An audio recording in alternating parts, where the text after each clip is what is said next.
Are you drunk? Are you drunk, brother? Are you drunk? Listen to this man. He is drunk. If you impersonate voice racism, listen to this racism of this man. This man is full of the racism. Listen, I am victim. Racism. Racism. Listen to this man. If he impersonates a voice, racism. 1 equal 1, brother. 1 equal 1, brother. Do not impersonate my voice. Is racism.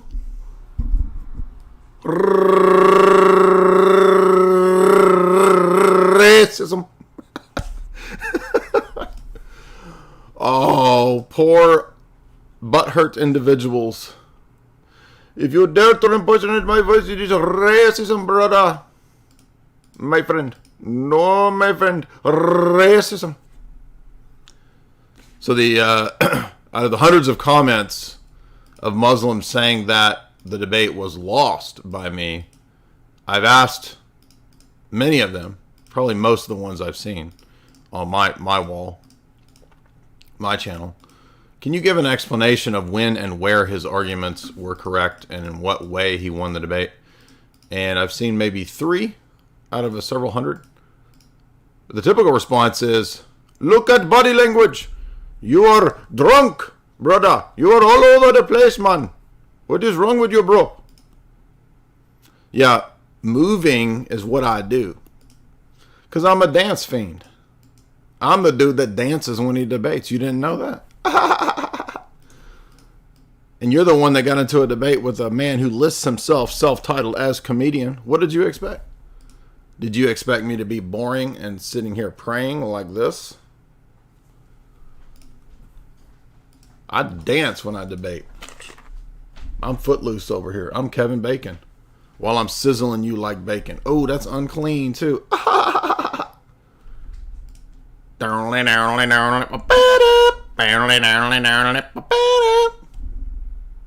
Been working so hard, cooking bacon in lard. I don't know the lyrics to that stupid ass song. I'm gonna tell you. Kenny Loggins.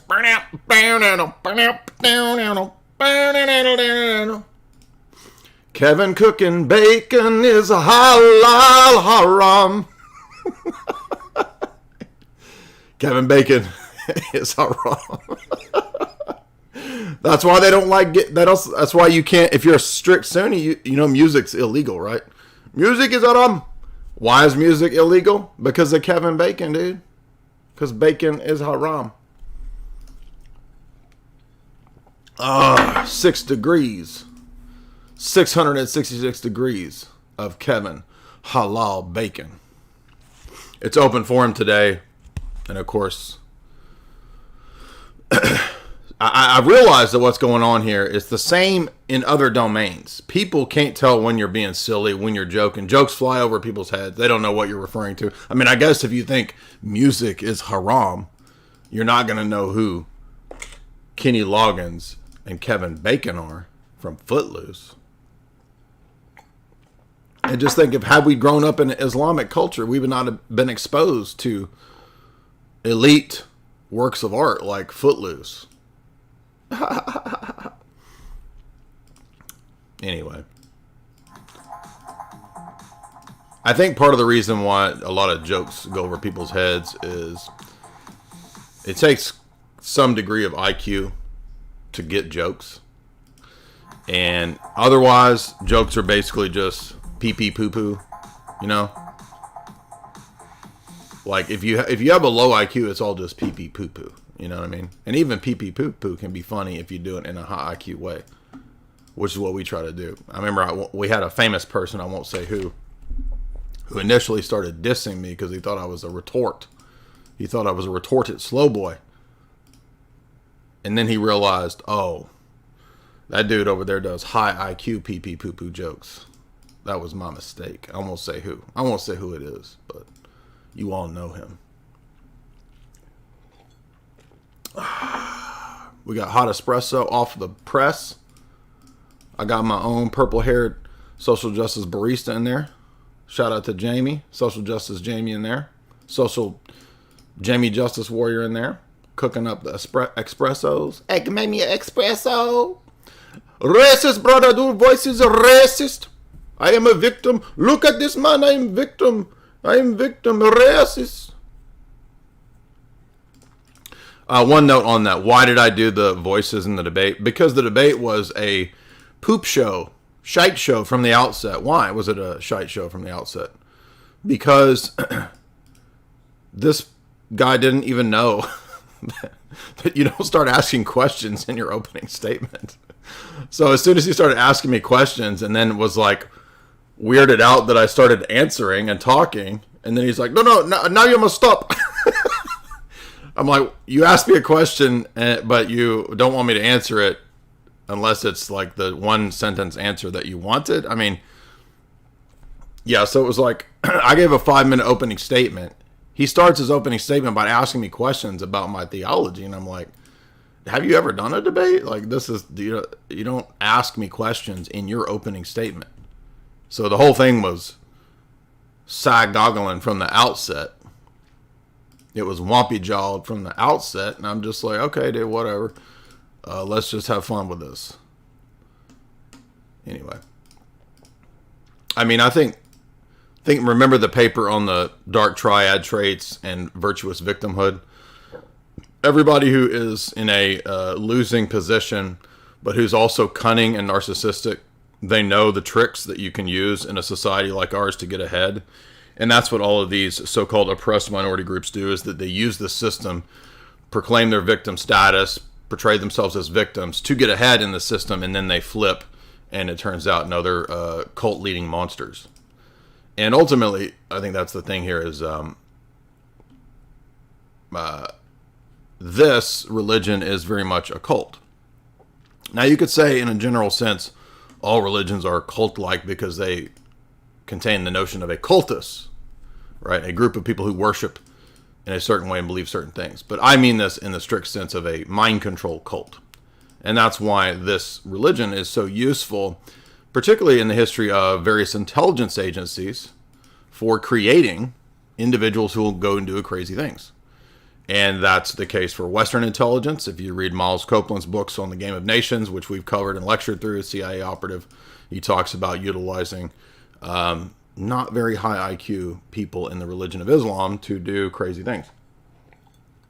That does not mean that I blame all crazy things in this religion on the CIA in the West. The religion has enough of its own mind control craziness within it that it creates a double mind, a double think. What do I mean there? Well, I forgot that Kai did this video from a year or two ago. Let me see if I can. Thought I had it pulled up. Let's see. I put it in the chat. Now, where's it at?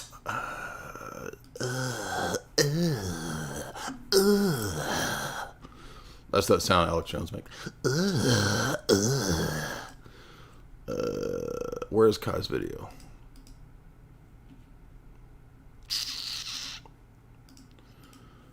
I'll just pull it up. So Kai made a video a year ago that's really good that emphasizes what came up in the last live stream, where that guy was saying Koran 5:47 is not about the Bible. Oh, come on, dude. 46 and 47, even according to Razi, it's about the Bible that the Jews and Christians had in that day that they could go and check. So the older Islamic exegesis of this, some of the most famous Islamic exegesis of this, actually says word for word what I argued to that guy. And of course that was all ignored because he tried to say, oh, this is the uncreated tablet with Allah. Okay, so Jews and Christians are supposed to go and check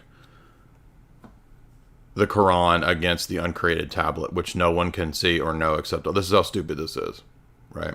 These are the same people who say that uncreated things can come to be in time. You heard that guy say that.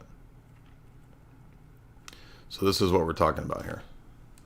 People that, I mean, that's the point about the double mind, right? In 1984, he says, double mind is when you can get people to immediately contradict within a few sentences.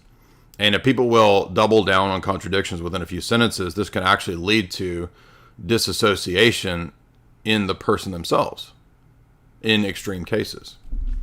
Now, I was just reading a book on hypnosis and mind control, the Jus Merleau book. It's a famous World War II text that we've been lecturing through. Grape of the Mind, remember this book. Part 2, by the way, is a little bit behind. I'll get that up for you guys in the next few days. But if you remember, in that text, he talks about the ability of a certain percentage of the population to be hypnotized and put into a state of dissociation and basically brainwash mind control. And in order to do that, yes, exactly, EpiX. Another example of this is the TRANZ cult, correct? Is you have to basically flat out deny objective, pragmatic, obvious reality in front of your face. And if you can get people to do that, and cults are one of the easy ways to do that, then what happens is that not only do you have control over these people, in extreme cases, people will, just like the percentage of people that are easily hypnotizable, they will dissociate. You can kind of create these sort of like out of their mind slaves. Jamie and I just watched a movie which was a pretty good independent horror movie, psychological thriller, that actually ended up being about this. I don't want to spoil it because you might want to watch it, but if you're looking for a movie that's actually about this very issue that I just mentioned, it has a good twist in it. It's called Faults.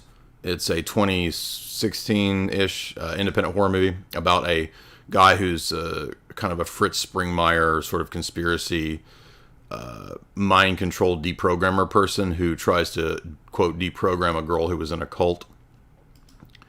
And it's really well made. I recommend it. Anyway, it makes the point that I'm making here as well. Here is the video that Kai made. It's a 20-minute video.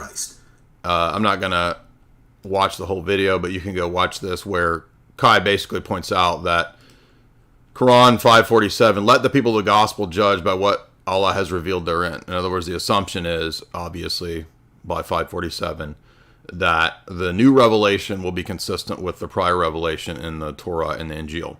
The reason for this, of course, is that the Muslims, who are the origin of the Quran, and that's assuming that it's various people reciting these things, supposedly from Allah, however it's revealed, or whether Muhammad is possessed or whatever, they really didn't know the extent of the prior revelation that well. So a lot of it, they heard it, and then they were just sort of repeating what they had heard, and they got a lot of things mixed up. We covered this when we covered the Gabriel Said Reynolds book on the Bible and the Quran, where you have this comparison of the stories, and I think he uses an example about 10 different biblical cases where the stories and the narratives are all mixed up. And that's because they didn't understand what the prior revelation was. So the assumption was, oh yeah, what we're saying is consistent with what's before.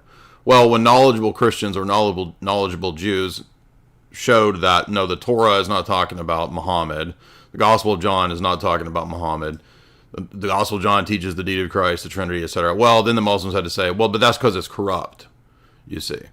So there's an ad hoc rescue at every point where there's a problem, and that's why you never get a consistent answer from the Muslims about this. It turns into anything and everything. It's a free-for-all.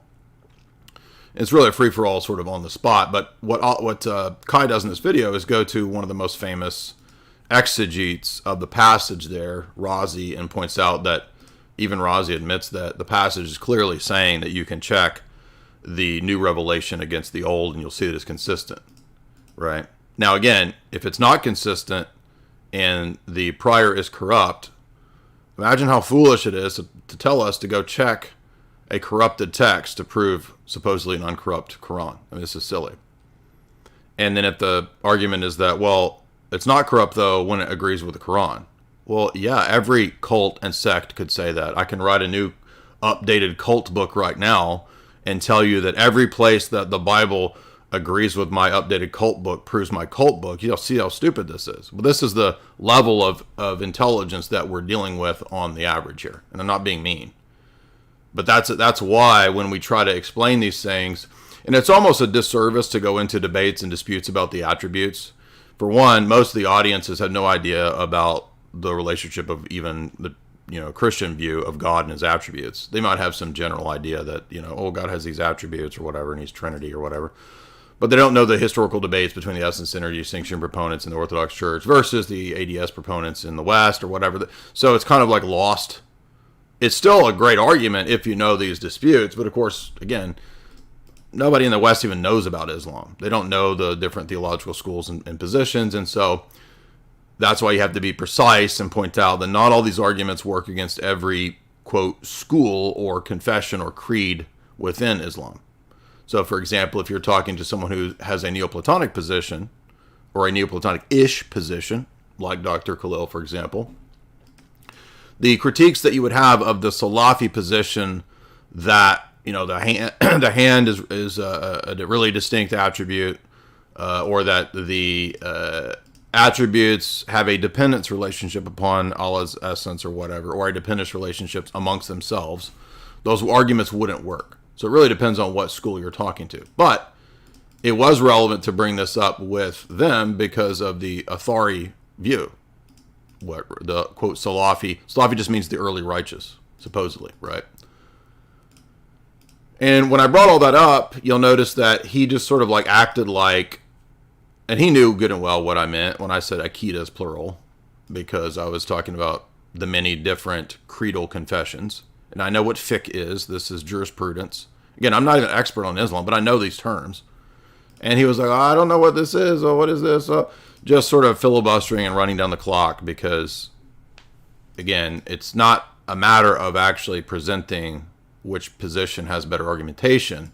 In many cases, and this is not just the case with Muslim Lantern, but a lot of low-tier debates and debaters, they all think it's about form over content, right? So if you can look composed, or if you can look calm or whatever, or if you can talk in circles, use a lot of sophistry, ask a lot of questions, like a lot of people can't see through the tricks and the tactics, so it dupes kind of the lowest common denominator viewer.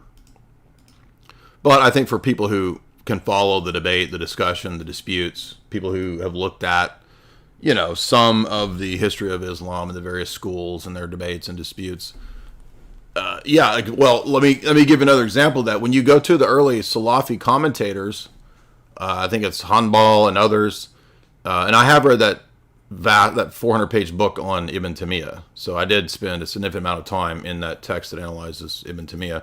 But in the other commentators of the early, quote, Salafi, they will say, using logic is actually haram.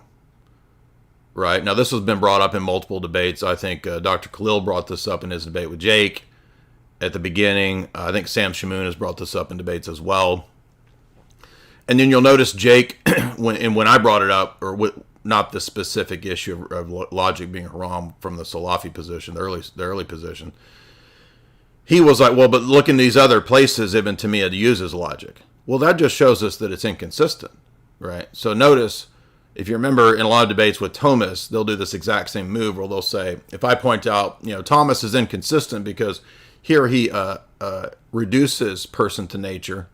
Here he reduces the attributes to the essence, makes them identical in a metaphysical sense with no real distinctions. And then you call that out and the consequences of it. And then they'll say, no, but look over here. Aquinas says that there's a major real distinction between the Father and the Son. Yeah, but that wasn't my question wasn't, can you find a correct statement in Aquinas? My critique is that doesn't fit with this other statement. That's the point. So these are two different arguments. So that's why I was arguing that many of these people can't grasp, or they don't understand an internal critique. An internal critique is not saying that you literally believe that Allah has 99, that Allah is 99 persons or 99 gods, right? We're not saying that. We know that you don't, quote, confess 99 gods. I also didn't make the argument. That's why in my opening statement, you'll notice I actually preempted this. I said, note, I am not saying that you believe that the attributes are persons. I even said that. And what did he do? We do not believe the attributes are persons. Yeah, I know you don't. That wasn't the argument. The argument was that whether you're Christian or Muslim, or Jew too, by the way, and probably other, positions like even like henotheism or even Hindu positions would have to do this. Like, there's still going to have to be an account of the relationship of the one and the many in God. And so that's the issue here. How do we account for, metaphysically and epistemically, the one and the many in this God that we're talking about?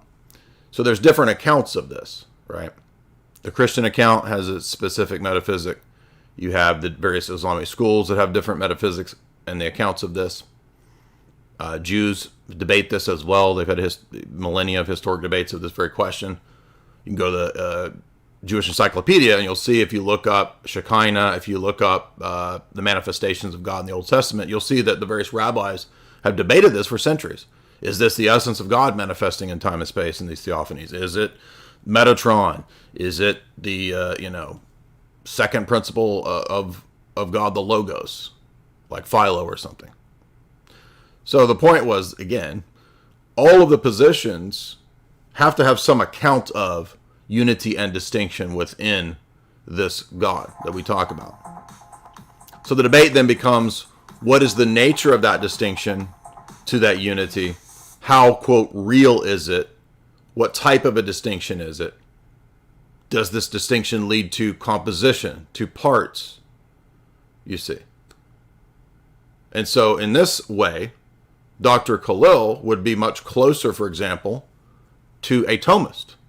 The Thomist position, at least from the human vantage point, when I hear them, if I go to the debate between Dr. Khalil and Jake, for example, the critique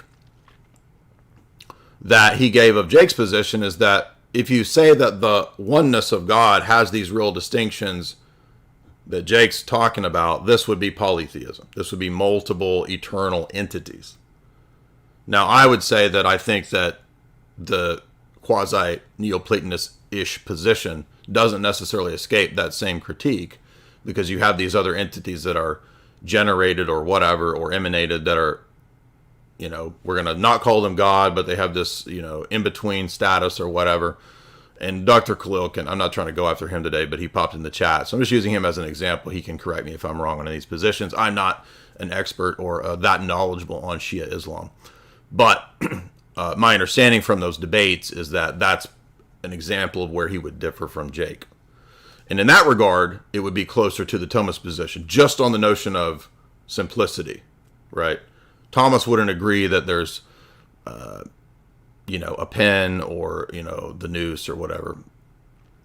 But in the notion, in the sense of what simplicity has to mean and must mean, as far as I can tell, the Roman Catholic Church, Augustine, and the position that he would outline has a Plotinian definition of what simplicity is. And that's not the Orthodox position, right? So the Orthodox position differs right there by, you could read Bradshaw's Aristotle East and West, where we don't primarily think that what constitutes unity is not having distinctions. And that's a key departure point. Anyway, I don't want to get into all the metaphysics necessarily. We can talk about that if people want to bring it up. It's open forum. We also don't have to. I didn't know what we would talk about today. I kind of wanted to leave it open because I don't spend all of my time debating Islam. I got other topics I like to talk about. We talk about papacy, Catholicism, Protestantism. So I don't want, this is not going to become like the only thing we ever talk about here is Islam. Also, I'm trying to finish Esoteric Hollywood 3. So I keep getting asked to go on debates. I've been asked to go back on Timcast again for a debate, which is interesting. Not Timcast, but their debate show, Tenet Media. I forget what the name of that show is called. But so there's going to be a debate, I think, in a few weeks. And I don't want to say no because it's a large platform, but hopefully I can get a lot of Esoteric Hollywood 3 done this week, and then that'll make up for doing that. But we're going to debate simulation theory. I was like, yeah, that'd be a good one. So I think I'll be on that, debating simulation theory in the next few weeks. So that'll be fun. We've already done multiple, live streams critiquing sim theory, so I don't think that'll be too difficult. In fact, Jim Bob's in the audience. Jim Bob and I did I think we've done 2 or 3 streams actually over the last few years critiquing sim theory. I know Shane Cashman will be there. I don't know if he's a proponent of sim theory or if they're going to have other people they bring in, but it's going to be fun in a few weeks on Tenet Media. That'll be an interesting debate. Now, I did want to point out, too, before we open it up, a couple clips that popped up. One was this one with Muslim Lantern, because this is not long, but it's relevant because a lot of the comments are moralizing. Oh, who has the moral high ground? Now, I have not actually watched the attempted debate between Andrew and Muslim Lantern. I didn't get to it, but this clip was funny because he was all about moral high ground and what's proper and not proper in a debate. Now, remember, this is the same guy who asked me questions in his opening statement, okay, which has nothing to do with like a traditional classical formal debate. So, like, you don't start asking people questions in I mean, I gave a 5-minute opening statement. I gave the monarchical Trinitarian definition. And by the way, he ignored all that for the rest of the debate, didn't address that actual position. And he started asking me questions. Now, let's see what he thinks about tu quoque and whether or not asking questions is proper in this way. Let's see what he says. Ask me a question about Islam. I would respond with Islamic. First time we hear common sense. So, did you catch that? If you ask me a question about Islam, I'm not going to reply with whataboutisms. Literally everything he did in our debate. And this is like my principle in debate, brother. I will never do this. Let's hear that again. Question about Islam. I would respond with.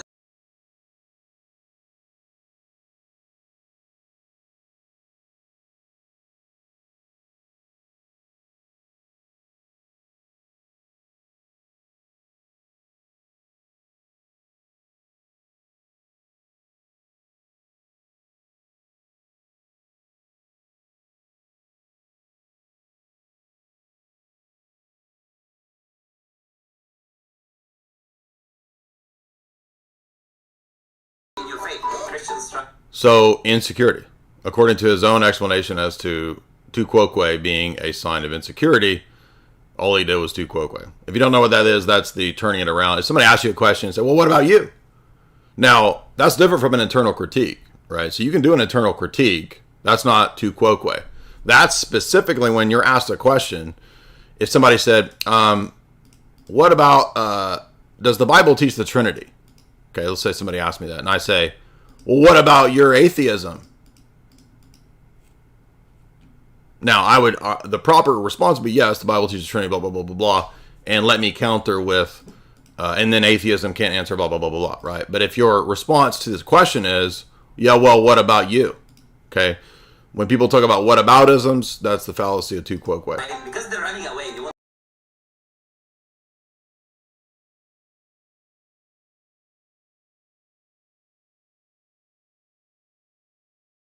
So there you go.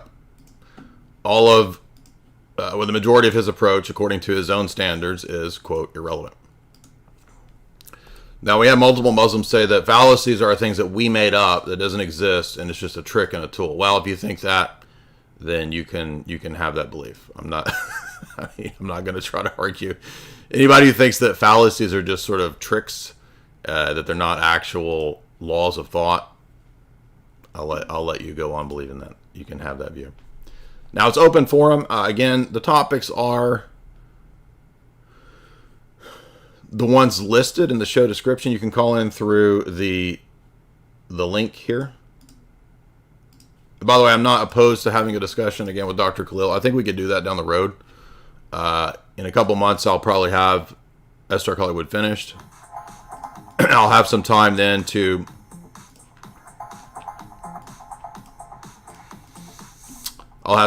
read more about his perspective, get into his the Shia position. I just don't know that much about that position. I mean, I understand they differ.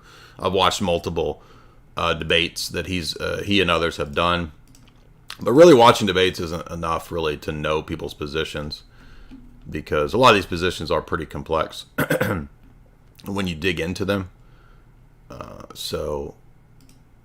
And Dr. Khalil is way more honest than most of the people we encounter. All right, so we'll open it up again. The topics I'll list. Please do not ask me questions that are not related to this topic. So the questions that come up, if you ask me, we're not debating atheists today. We're not debating.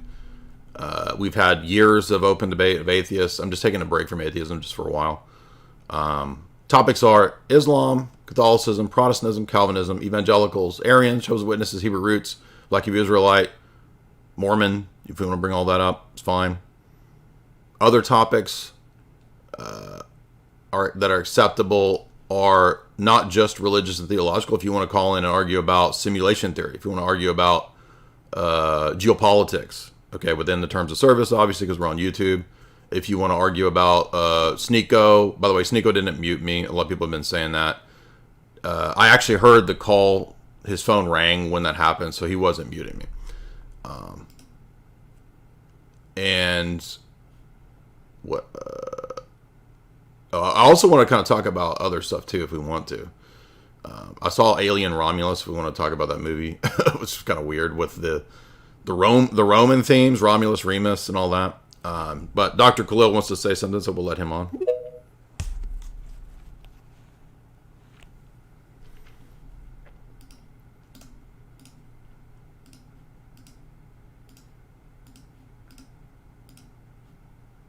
You got to unmute. We can't hear you. Are you there? Can you unmute? Dr. Khalil, do you want to unmute?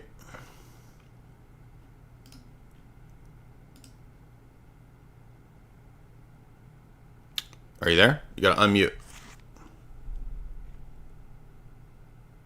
All right. Well, you want to come back out and come back in. We'll come back to you if you can get your microphone straight. Period. This person has no name. It's just a period. Hello, can you hear me? Yes, sir. Hey, sorry, my name is Dan, by the way. I was in the process of changing my Twitter stuff and don't want to lose my check mark in the process, so I left it as a dot. Are you Dan the Beast Severn? No, I'm just Dan. I don't know who that is. I'm just being silly, man. What's up? Oh. Okay. What's on your mind? So I watched your debate with Sam Shamoon, and I did notice, I guess, that perhaps maybe you and Sam are of different denominations. That's at least what I was assuming when I was watching it. Is that correct? So Sam was raised Assyrian Church of the East. He had a period where he was Protestant. Then he went back to Assyrian Church of the East for a while. At this moment, he is in between Orthodoxy and Catholicism, but he's attending a Catholic church, but says that he doesn't know whether the Roman Catholic or the Orthodox position is correct. So technically he attends a Catholic church, but he's also very close to Orthodoxy. So we hope to sway him to our side. Okay, so you would say that you're Orthodox then on your end? Yep. Okay, so my question that I wanted to bring forward is because me personally, I consider myself a Torah observant Christian, just as a general term. I don't subscribe to Judaism or any Talmudic practices of the sort, just the Bible. And I noticed how, because I haven't really looked into Orthodox so much, so I don't necessarily know too much of the doctrines that you have, but your definition on the Trinity, your monarchical Trinitarianism definition sounds basically pretty much what Hebrew Roots teaches, basically the same thing. Well, I don't know about that because a lot of Hebrew Roots people are anti-Trinitarian. So, are you anti-Trinitarian? No, I would say that I kind of go back and forth because primarily on the aspect of Jesus, I never doubt his divinity or the fact that he's God in the flesh. What I have confusion with is kind of whether or not it is a hierarchy or not. That's what I kind of go back and forth with. Is it a hierarchy? Is it not? Today, right now, I would say I think it is. The Son submits to the Father. That's kind of what I'm understanding. Yeah, but I mean, so I'm not trying to talk about you in this point, but this seems to trip up a lot of people. It's not really that confusing because you can have a situation where people are equal in nature but distinct in role, and that's the Cappadocian doctrine of the Trinity that's confirmed at the Second Ecumenical Council. So the Father is the sole cause, the fount, the arche, etc.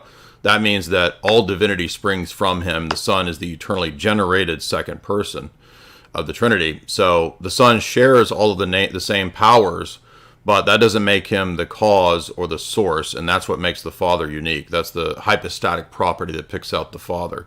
But you can just think of the analogy of the king and the prince. This is Dr. Branson's standard analogy. I mean, the prince shares in all of the powers that the king has, and the prince has just as much human nature as the king has, but that doesn't make the prince identical to the king.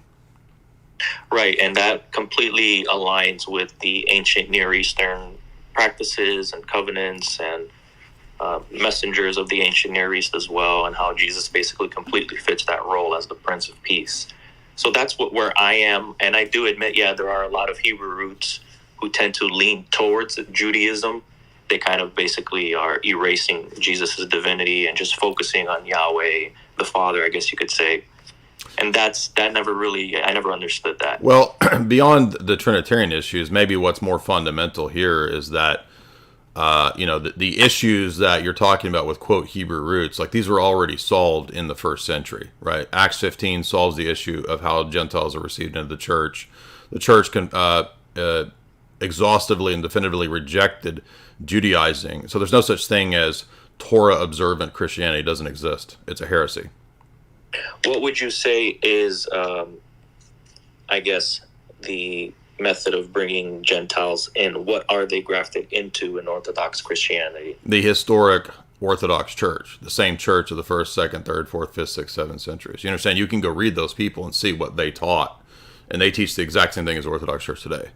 So that is our demonstration and proof that we are the ancient apostolic historic church. You can read Ignatius, you can read Clement, you can read Irenaeus, you can read Cyprian. They teach the same thing as Orthodox Church teaches today. So that's how we know that there's no new church after Nicaea versus pre-Nicaea. It's the same church.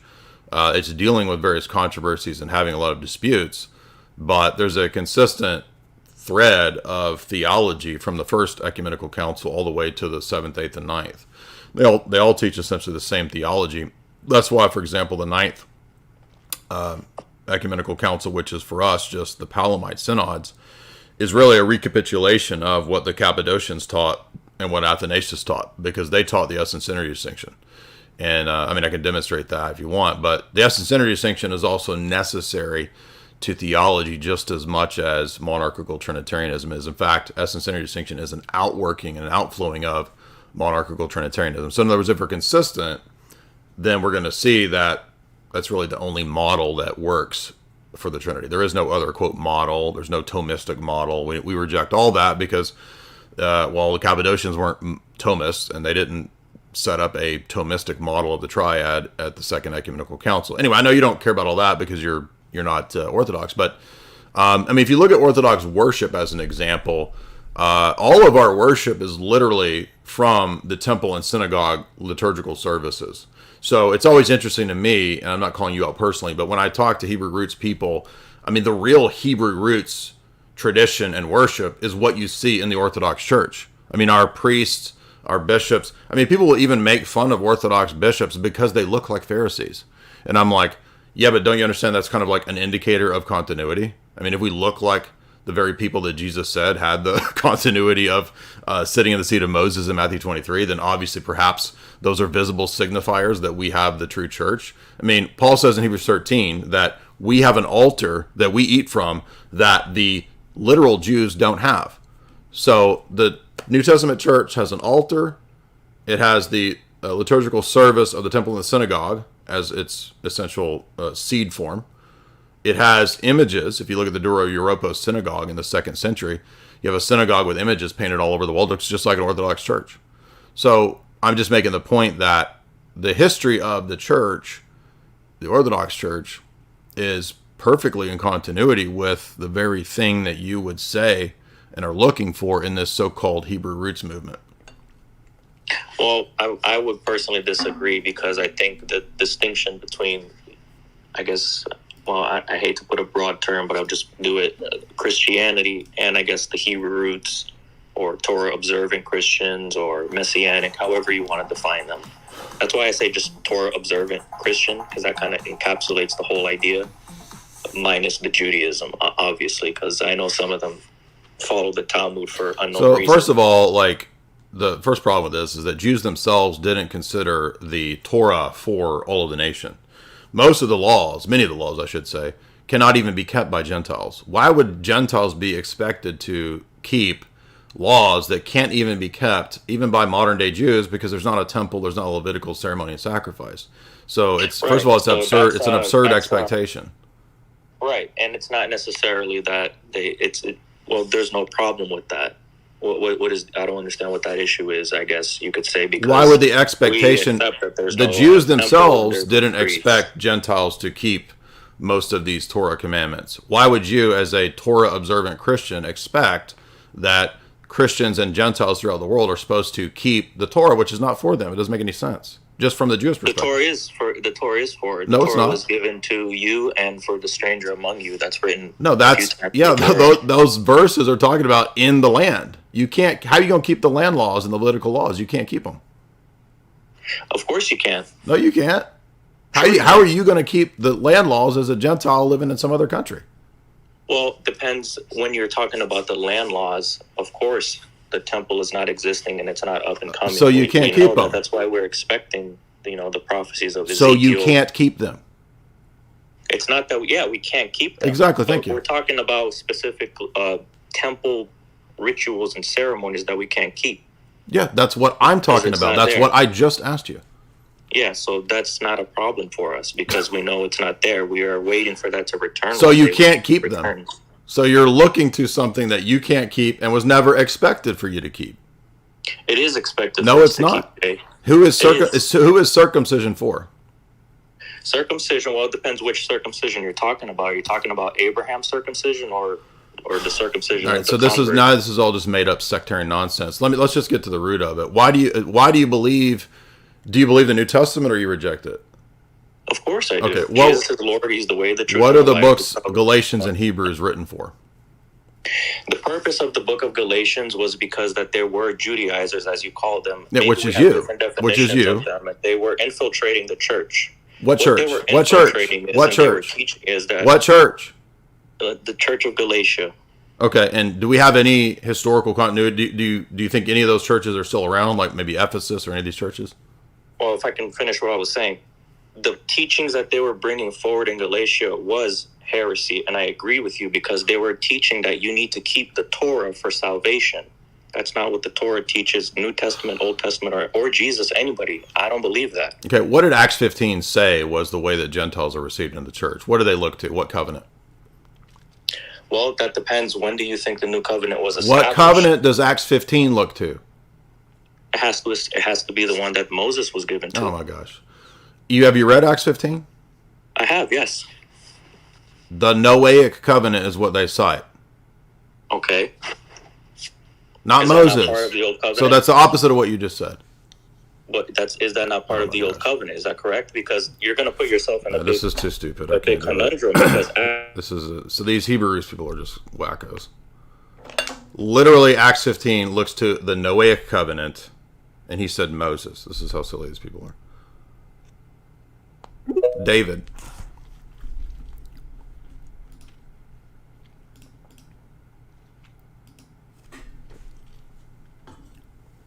Unmute.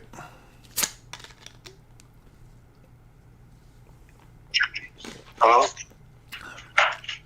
Yep. Can you hear me? Yep. Okay. So I had a question about tag, if that's on the topic. It is not on the topic. And it specifically says it's not on the topic. And I said multiple times it's not a topic. It is related to. No, it is. It is related I say what it's related to. You don't tell me what it's related to when I list the topics. What do you mean? Okay. Okay, can I still ask it if you can decide if it's related? No, because you keep pushing it, and I told you I'm not interested in that. Rumble. In Acts 15, when there's a debate and dispute over what things are necessary for Gentiles to be received into the church, the whole point, the whole decision is looking to the Noahic covenant and deciding that if Noah could be made right before God without the Mosaic law and even without circumcision via Abraham, then there's no need to expect these things upon the Gentiles, because all of those other things that are ceremonial that this goober wants to keep, like an idiot, which literally is what Hebrews and Galatians are saying is not necessary. So he missed the entire point of those texts. It's just about being saved by that. No, it's not just about being saved by that. It's also what's necessary for reception into the church. And so they look to the Noahic covenant and they say, if people could be made righteous as a Gentile like Noah, we ought not expect anything more than that for them to be received into the church. And then the whole history of the church after that is a rejection multiple times over of Judaizing. So he wants the very thing that the 1st, 2nd, 3rd century church rejected because he has no idea what he's talking about. Rumble, what's up? So this, what's up, Jay? How are you doing? Good. What? This kind of relates back to the last person with the Hebrew roots stuff. Uh-huh. So Moses and Abraham, they were Hebrew Israelites. They weren't Jews at all, right? What? Like Moses and Abraham, they were not Jewish. Moses they was. were Hebrew. Moses was. Moses was Jewish? Yes, Or was John he 4 Hebrew? said a Jew is a Yehudite. It just means from the tribe of Judah. This is another stupid debate. Why do people get into these dumb debates over word concept fallacies? Do you understand the word Yehuda means Jew, and it's used multiple times in the Old and New Testament? No. I think that was gonna play into my point. Like, it means of like a race, not the religion. Like the religion was Hebrew, right? It means both. Hebrew are people who descend from Heber, listed in Genesis. So a Yehudite could be a person who's a genetic descendant or a person who professes the religion. Because even in the Old Testament, there were some people who were Gentiles who converted to the religion. So it could be either one. All right, that makes sense. So it was, so the religion and the race was Judaism? Yeah, you can call it either one. You could say a person's a Jew, meaning a Yehudite from the tribe of Judah, which eventually just gets to be a generic term for all of the people of that group. Even converts can be called that. Abraham is a convert. Yes, I was But aware Moses of that. is That's- not a convert. Moses is a genetic Hebrew, a Yehudite, even if he's not from the tribe of Judah. So, anyway. Gene, what's up, man? How you doing, brother? How you doing, brother? Hey, how's it going? Racism. Hey.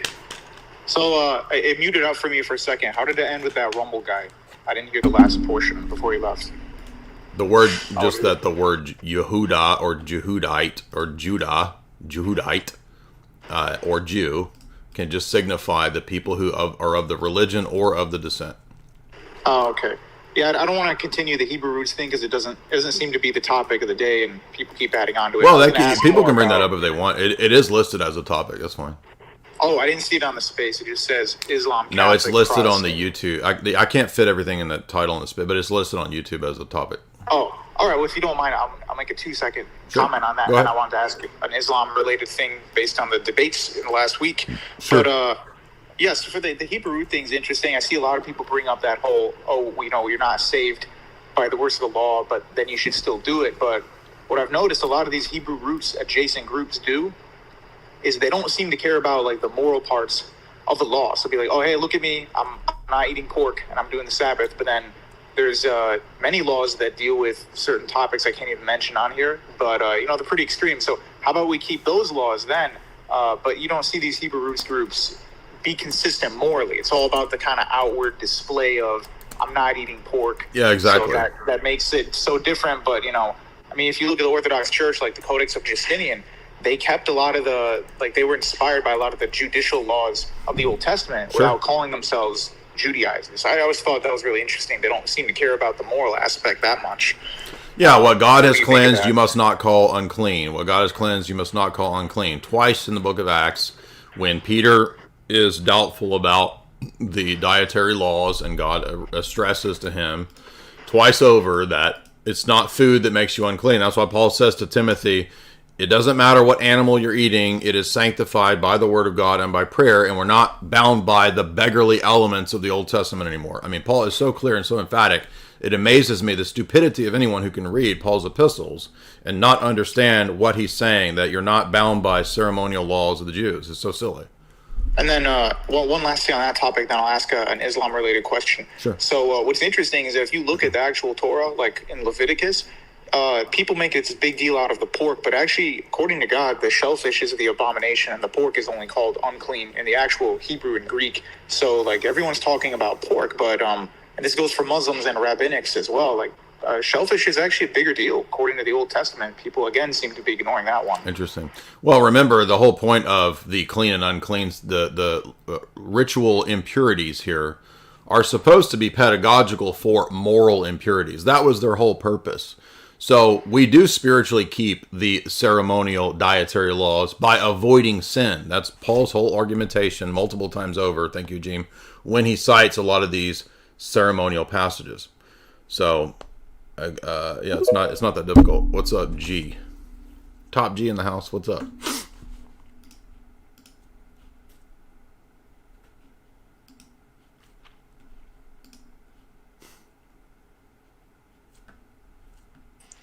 Hello, did I unmute okay? Mm-hmm. Hey, AJ, thanks so much for taking my call, I guess is what this is. Big fan of yours. I watched a program you did on your YouTube channel. Might have been like a year old. It was with two other gentlemen. One guy was British, and you guys were basically talking about dispensationalism. You remember what I'm talking about? Vaguely. I remember doing a talk on dispensationalism like last week. Okay. Well, maybe I checked that one out, but really perked my interest. My background is Protestant, and I'm currently looking to update my end times understanding of end times, and obviously reject dispensationalism. Do you have any source material or anyone you would recommend I check out in the Orthodox tradition to get a better understanding? Yeah, me and two other Orthodox people literally did a 4-hour live stream on this last week. Okay, that's the one I watched, and it was amazing. Okay, great. Well, that was last week, not a year ago. But that was last week, not a year ago, and there was no British people on what we did last week. Okay, well, then unless you're thinking of Posh, maybe you're thinking of Posh as British, that but was he's not. Yeah, that was the guy. Okay, name. well, cool. I will. If you want a book, I mean, there's plenty of books critiquing dispensationalism, but I mean, you could just read any Orthodox. I mean, read Paul Mazansky's Orthodox Dogmatic Theology, and he's going to make the case for Orthodoxy as a whole, which ultimately will refute dispensationalism. But I mean, even Protestants have sufficient critiques of dispensationalism. House Divided was like a Bonson critique of it from like 20 or 30 years ago, actually. Let's see. And I'm not saying that makes Calvinism true. I'm just saying, like, I don't know of a specific Orthodox critique of dispensationalism other than what we gave you. But what I gave you in that 4-hour talk is really the summation and the encapsulation of the best of many critiques of it, including people like Bonson and Gentry. God's Soldier, what's up, man? By the way, if you want to support the stream, you can do so via Super Chats. Super Chats are done through Streamlabs. The Streamlabs link is pinned. Hey, what's up? Yes, sir. I would just like to know what's the core essential differences between Orthodox Christianity and Catholicism.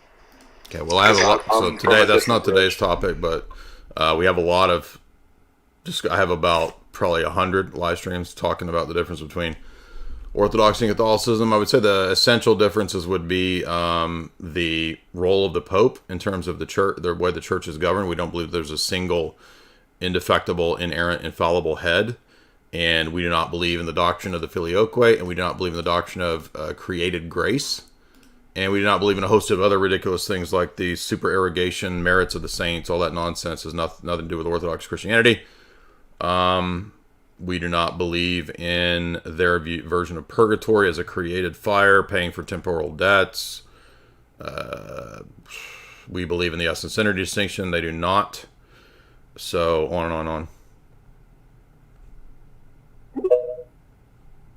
From a point of view. So guys, remember, it's not FAQ day today. You can call. Actually, that's not fair because I did put call in. You can call in and chat with questions. So that's unfair to that guy. But it's not Orthodox FAQ day. So if you're like a catechumen or inquirer, there's plenty of resources out there for those questions to be answered. Honestly, I get tired of answering the same questions endlessly over and over and over. So anyway, what's up, man? Hey Jay, how's it going? Good. What's up with you? Not bad, not bad. Just chilling. But I don't think I'll be able to stick around for too long because I need to go to bed soon. But I just wanted to speak with you on a few things. First of all, I just wanted to just congratulate how just immaculately you and Sam completely destroyed both Daniel and Ijaz in that debate on Myron's channel. That was amazing, honestly.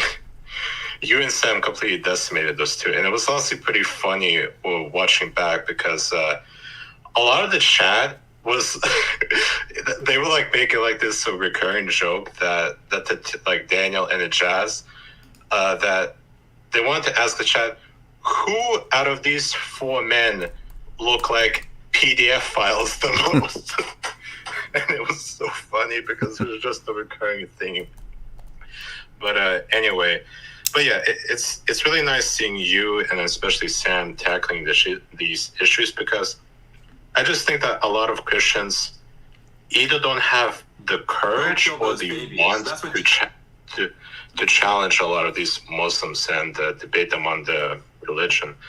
And one thing that I just gotta get off my chest, I just think that this whole religion of Islam, I think it mainly appeals to people who just are very easy to manipulate and fool into. Yes. Like people with fairly low IQs. Absolutely. Because when you just look at the Quran by itself and just read through it, like you can just spot so many obvious errors, contradictions. Yeah, let me give you an example of one I was just noticing rereading through the Quran the other day. You have multiple places where the Spirit is spoken of as distinct from Allah and from the angels. So what is the Spirit that Allah has sent that is not the angels? It's not Allah, it's something else. I mean, I guess you could go with some kind of like Dr. Khalil, like third principle of Neoplatonism or something, but I mean, is that what they had in mind at the time of the recitation of this? That they were thinking about Neoplatonism? Remember the guy who called in the other day, or yesterday, whenever it was, and he's like, oh yes, he spends like 20 minutes citing Plato, Plotinus, and all this, and I'm like, do you think the Quran teaches this? He's like, yeah, and I'm like, but it's not from Plato. No, none of it's from Plato. You literally just sat here for 20 minutes citing Plato and Platonic doctrines, and you're telling me that's not from Plato. So I mean, what is this? And by the way, Sam asked this question too in a lot of the debates. I noticed as well that what is the Spirit that comes up in the tidings section, and then the Spirit comes up again in the B. Allah will send down the angels with His Spirit, or excuse me, with the Spirit to the servants. What is the Spirit? And it's like, well, they didn't really think about this issue, right? From our vantage point, this is a very poorly cribbed together, cobbled together narrative, and like they just didn't realize, oh, wait a minute, this doesn't actually make sense with what we're saying about Tawheed, right? Yeah, and it just really exposes it even further when you just ask them like these fairly basic epistemological questions, like how you and Sam did to both David and Ijaz, and they just constantly kept either deflecting or just straight up just going to answer the question when presented. Like it's as if they actually like cognitively couldn't comprehend what you were asking. I think they can. That's why when we ask for hypotheticals, you can only get a very small percentage so far. I mean, there are intelligent Muslims out there, but I'm saying like on the average, like you're not going to get people who can restate a hypothetical. Yeah, and what's funny is that I think one of the intelligent Muslims is actually, I would probably say Myron, but he's not even like a actual. He's like a very casual Muslim, and I'd say he's like one of the more intelligent ones, which is kind of. Well, he said something like he's not that serious about it. He said the other day. Yeah, and also I just gotta give you so much credit because I don't know, I don't remember if it was yesterday or a few days back, but like this one kid just jumped on who was like a Muslim, and oh my god, where does this new generation have this kind of ego and arrogance to think that they can school you, an expert on these topics. Well, I'm not actually expert on Islam. I mean, I think I'm a seasoned debater, but I'm not an expert on Islam. So he probably thought, well, he could get me on, something like that. But who's Myron Gaines from Fresh and Fit? What do you guys? People in the chat don't know who Myron is. Myron was the host over here on the debate we did right here, the Fresh and Fit debate. And by the way, this is headed to 1 million views. It's already had 709,000 over here on YouTube. And remember the comments. Right, the comments are 95 to 99%, just sort of like Islam was demolished here. Yeah, pretty much all the commenters were dunking on both Daniel and Ijaz completely. And also, I just wanna say this as like coming from like a Eastern European perspective. I just do not comprehend how anyone on like whether it be on the American right wing or the British right wing or wherever, why would you ever make an alliance with people and because they don't know, they're all ignorant. They have no idea what the hadiths teach. They have no idea what that Muslims think that Christians are worse than Skittles people. They don't know any of that. Yeah, and it makes me even more like ashamed. I mean, I'm slowly getting out of Catholicism and transitioning hopefully to Orthodoxy, but I just cannot imagine being a part of a religion that not only tolerates but accepts Islam. That would be insane for someone like me to do, considering that most likely my ancestors were conquered and enslaved by these people. That would be absolute insanity. Yeah, well, hey, man, I appreciate it. Those are great points. We're going to move on here to the next in line, which is greetings from Paul. And I would encourage everybody to read the comments. And again, we're going to get does not prove anything. Comments not prove anything. I know the comments don't prove anything. Which, by the way, half of your Muslim commentators turn around and say that if we have enough comments in Jay's chat, that means he lost. So you guys aren't even consistent with that. But if you go to the debate right there, go read through the comments. I mean, they're funny. So, what's up, man? Hi, Jay. My question is about the Acts of Chalcedon. Have you read the book Acts of Chalcedon by Richard Price? I do not have the Price text, no. No. Well, if I just read an extract from that. Well, before you do, you can, but Ubi has responded to all of those issues from Price on Chalcedon. Where would I find this? Do you want me to? I could probably ask Ubi explicitly where he did it, because I don't remember which debate it's in. It might be when he debated against Kalarafi or against one of the other Catholics that he debated, but go ahead. Yeah, so, I mean, the quote is, if I just read the extract, therefore the Holy and Most Blessed Pope, the head of the Universal Church, through us his representatives, and with the assent of the Holy Council, endowed as he is with the dignity of Peter the Apostle, the foundation of the Church. And that to me doesn't really seem congruent with the Eastern Orthodox position. So, no, I mean, even that's not even enough, because did you see when he was on Reason and Theology, when they asked Price about this comment, what he said?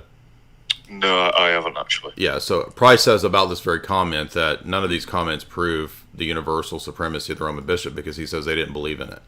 And then Michael Lofton took that quote down. He took the interview down because of Price saying that. So the very translator of the text admits that they didn't believe in universal supremacy, even though honorific terminology like that can be read in an Orthodox way. I mean, the same terms are used in all the ecumenical councils, even for people who are not the Pope. So, for example, the same term is used, those honorific titles are used for the Patriarch of Constantinople. The same terms are used for the Emperor. It's even said that the gates of hell would not prevail against the Orthodox Empire. So, does that mean that Matthew 16 applies to the Emperor because it's used in the honorific titles of the Emperor? Yeah. No, I actually did find it on Michael Lofton's channel, but I was looking at it and thinking, I thought that was strong evidence, but I will have to look No, at... all of this. So if you go to Luigi's profile right now, he just put up a quote mine of list of honorific titles just like that used for everybody else. Right. And so what happens is that when Roman Catholics see that, they say, well, no, those don't count. None of those count. The only ones that count are the one when it's said that way, when it's spoken that way about Rome. So it's a sort of a double standard. But look at Luigi's wall right now and I just shared what Luigi wrote on that. But thank you for that. And now here, let me play that comment from where they ask Price about this. Now, maybe Lofton still has this interview up. I'm not sure, but I've heard he took it down. Maybe he didn't take it down. Here it is.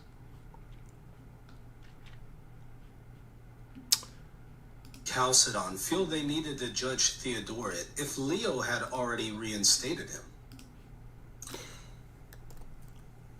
Well, now, to be clear, when Price is talking about this is a question about if Chalcedon believed in the Vatican I view, then why didn't they just unilaterally follow what Leo said, even when it came to jurisprudence, juridical decisions, and depositions, right? And so Price is responding about his translation of what happened at Chalcedon. They didn't recognize Roman jurisdiction in the eastern provinces. Oh, and then that's not what Lofton and Ibarra wanted to hear from their translator man. Now, where else can we see this? What does the Chieti document say? Chapter 19, Chieti. Over the centuries, a number of appeals were made to the Bishop of Rome from the East in disciplinary matters, such as the deposition of a bishop. An attempt was made at Sardica in 343 to establish rules for this procedure. Sardica was received at the Council of Trullo in 692. The canons of Sardica determined that a bishop who had been condemned could appeal to the Bishop of Rome, and that the latter, if he deemed it appropriate, might, what? Unilaterally do whatever he wanted? No, might order a retrial to be conducted by bishops in his providence and in the neighboring bishop's see. Appeals regarding disciplinary matters were made also to Constantinople. Remember when I said that in my debate with Ibarra? And they all ignored that and acted like I made that up. Here it is in their own documents. Such appeals to major sees were always treated in a synodal way, not in a unilateral Bishop of Rome way. If Vatican I was true, this would not be the case. Appeals to the Bishop of Rome from the East expressed communion of the Church, but the Bishop of Rome did not exercise canonical authority over the churches of the East. This is your papally approved Chieti document from 2016, chapter 19. And even more forceful is the Alexandria document from 2020, from June 7, 2023, which admits all of our critiques in the second millennium. So remember, Chieti document, first millennium. Synodality during the first millennium. What's the admissions from the Roman See on primacy in the first millennium? This is what today's Vatican says. Okay, we're not concerned with papal quote mines from 100 years ago, what they thought. What's Francis saying today? Oh, it's this. Synodal primacy in the second millennium. This is the Alexandria document.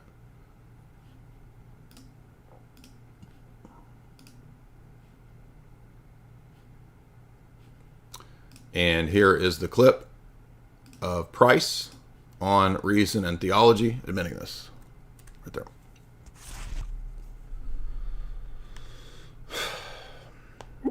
Dan.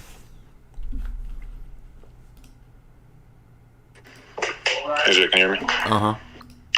I just had a comment about the Hebrew roots guy. Have you read Religion of the Apostles by Father Stephen Dion? I have not read it, no. My friends have had him on and interviewed him. He's been on Orthodox Shahada with Lewis and Kai, but I've not read his book, no. Okay, gotcha. I mean, for that guy, if he's still listening, I mean, that's a good book probably to. But he does mention. I know he mentioned the Noahide laws as being what Acts 15 points to. He suggests in there that that's actually pointing to like the holiness code in Leviticus, like 17 and 18. Well, the holiness code of Leviticus flows out of some of the basic principles in the Noahic covenant. Right, But sure. the whole There's argument, they're not going to Moses, because the whole argument is that if Noah can be made righteous before circumcision and before the Mosaic law, then we ought not expect more of the Gentiles coming into the church than what was expected of Noah. I mean, it's just a simple point. Sure. I'm just saying in that chapter, in that book, but I view it'd be good to look into that. Okay, well, that's a separate issue, though, that Sure. Levitical laws and cleanliness laws would have an evolution out of the Noahic covenant. I don't have a problem admitting that, but what does that have to do with whether or not the expectation in Acts 15 is from the Noahic covenant or from Moses? It's not from Moses. I'm just saying that's what that chapter suggests in there. So it's not Suggests obviously it's not what? for me to that it is from St. James reading a strict literal interpretation of the Levitical holiness code. I'm just saying that's what it suggests. I'm not saying I agree or disagree. I'm just saying that's something I read in there. So that's all. Okay, so but do you understand that would undercut the argument that why would we expect more of Gentiles than what was expected of Noah? That's the point. You don't understand that argument?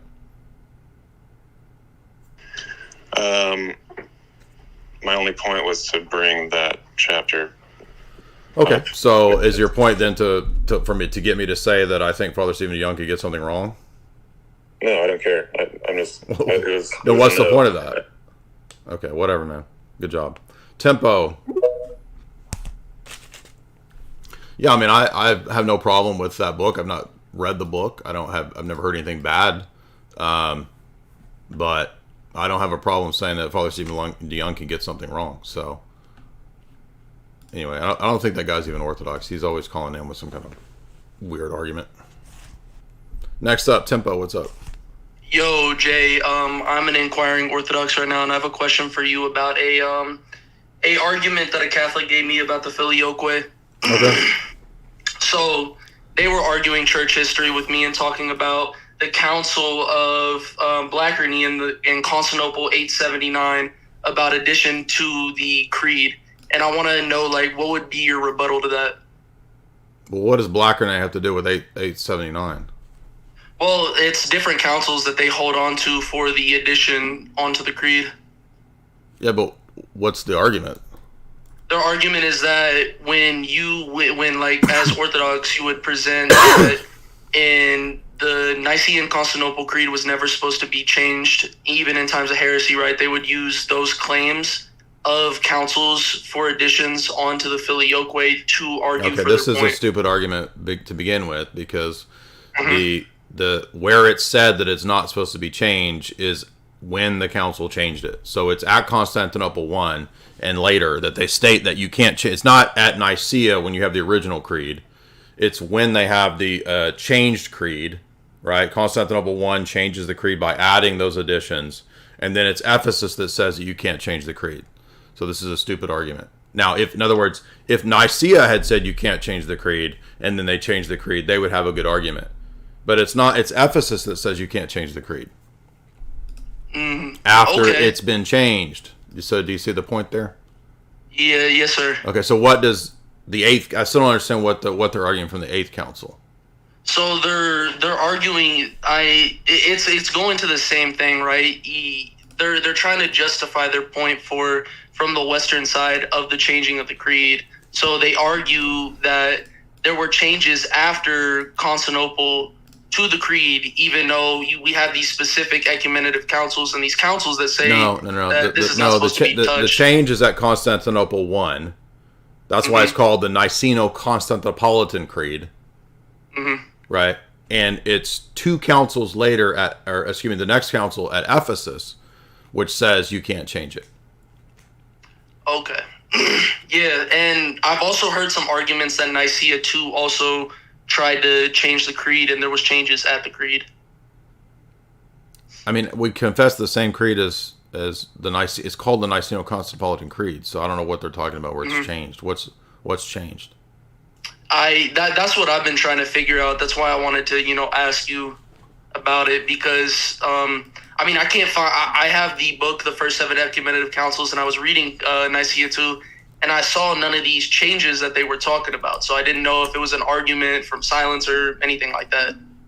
Well, how could it be an argument from silence if it if it's changed? I mean, that just doesn't make any sense. I mean, the Niceno-Constantinopolitan Creed does not have the Filioque in it, and as far as I can tell, from what I've ever seen, it's the same creed that the Cappadocians confess. So, so what would and would you consider, like, you know how Augustine kind of has these quotes that are very Filioque? Is it fine to say that he taught Filioque, but you still appeal to the councils if the Catholics bring that to you? Yeah, no, but not even Roman Catholics follow one person. They think Augustine made mistakes. They think Aquinas made mistakes. So, what? I mean, they don't follow one person. So what? So what if Augustine said? I mean, how is it inconsistent for us to say that Augustine made mistakes and we don't follow everything he said? Mm-hmm. Of course, he teaches the Filioque clear as day and on the Trinity, and that's why the Council of Lyons and Council of Florence cite on the Trinity to prove the double eternal hypostatic procession. Mm-hmm. Now, notice even like it's not even controversial. The Third Ecumenical Council reaffirms and says that it is not lawful to bring forth or change anything in the creed.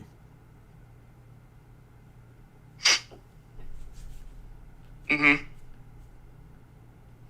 Okay. That's pretty good. I would also say there's a great article right here that you should read. It's called "The Eighth Ecumenical Council, Constantinople IV, and the Condemnation of the Doctrine of the Filioque." Because another thing they try to do is say, "Oh, well, when they condemned it, it wasn't for the theology; it was just because that you're not supposed to change the creed." It's not true. When you read the letters of Saint Photius, it's condemned because of the theology. Mm-hmm. So, I had another argument being brought to me right about it, and it was that in the creed, and this is I thought this was kind of a bad argument. They brought to me that it doesn't say only in the creed when it talks about the procession of the Holy Spirit. It doesn't matter because it's supposed to be understood, as Constantinople once said, in the theological explanations of the Cappadocians. So Roman Catholics have this idea that the only thing that really matters in councils is what the popes approved. So they don't even care what the Cappadocians taught or what the theologians of the councils taught typically. All they care about is the words that the pope defines and accepts in the councils. But that's divorced from the actual theological definitions and explanations of the creed. So in Constantinople I, as Dr. Branson has pointed out many times over, they actually decreed that you have to follow the Cappadocian explanation of what the creed means. So no, you can't import some foreign theological tradition into what the Cappadocians meant by the creed. Now think about how silly this is, because Roman Catholics themselves will critique Protestants when Protestants go to the creed and it says one holy Catholic Apostolic Church, and Protestants say, yeah, that's the invisible church. Roman Catholics turn around and say, the church fathers who composed the creed didn't have in their mind the invisible church. They meant the visible church. Yeah, exactly. And they didn't have in mind a Augustinian definition of the triad when the Cappadocians wrote and compiled their theological writings about what the creed is. Does that make sense? Do you follow me? Yes, sir. Yeah, that's always a point that I'd like to bring up. And when I appeal to the Cappadocians, like especially I like to appeal to Basil because I just read his book on his book, and specifically the part on the procession of the Holy Spirit. Oh, good. Yeah. And he nowhere talks about Filioque, right? Because it as Eastern Orthodox, can't we affirm to an extent of the procession into creation of the Holy Spirit, but not as internal manifestation? Well, no, it's eternal manifestation is also through the Son, right? So, but we don't believe in the eternal double hypostatic existence coming from the Son and the Father.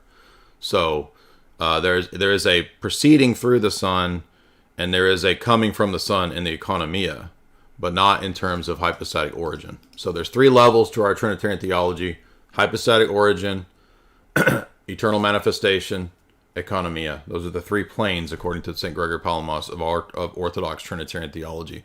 Roman Catholicism typically collapses these into various, the three into the first, the second into the first, etc.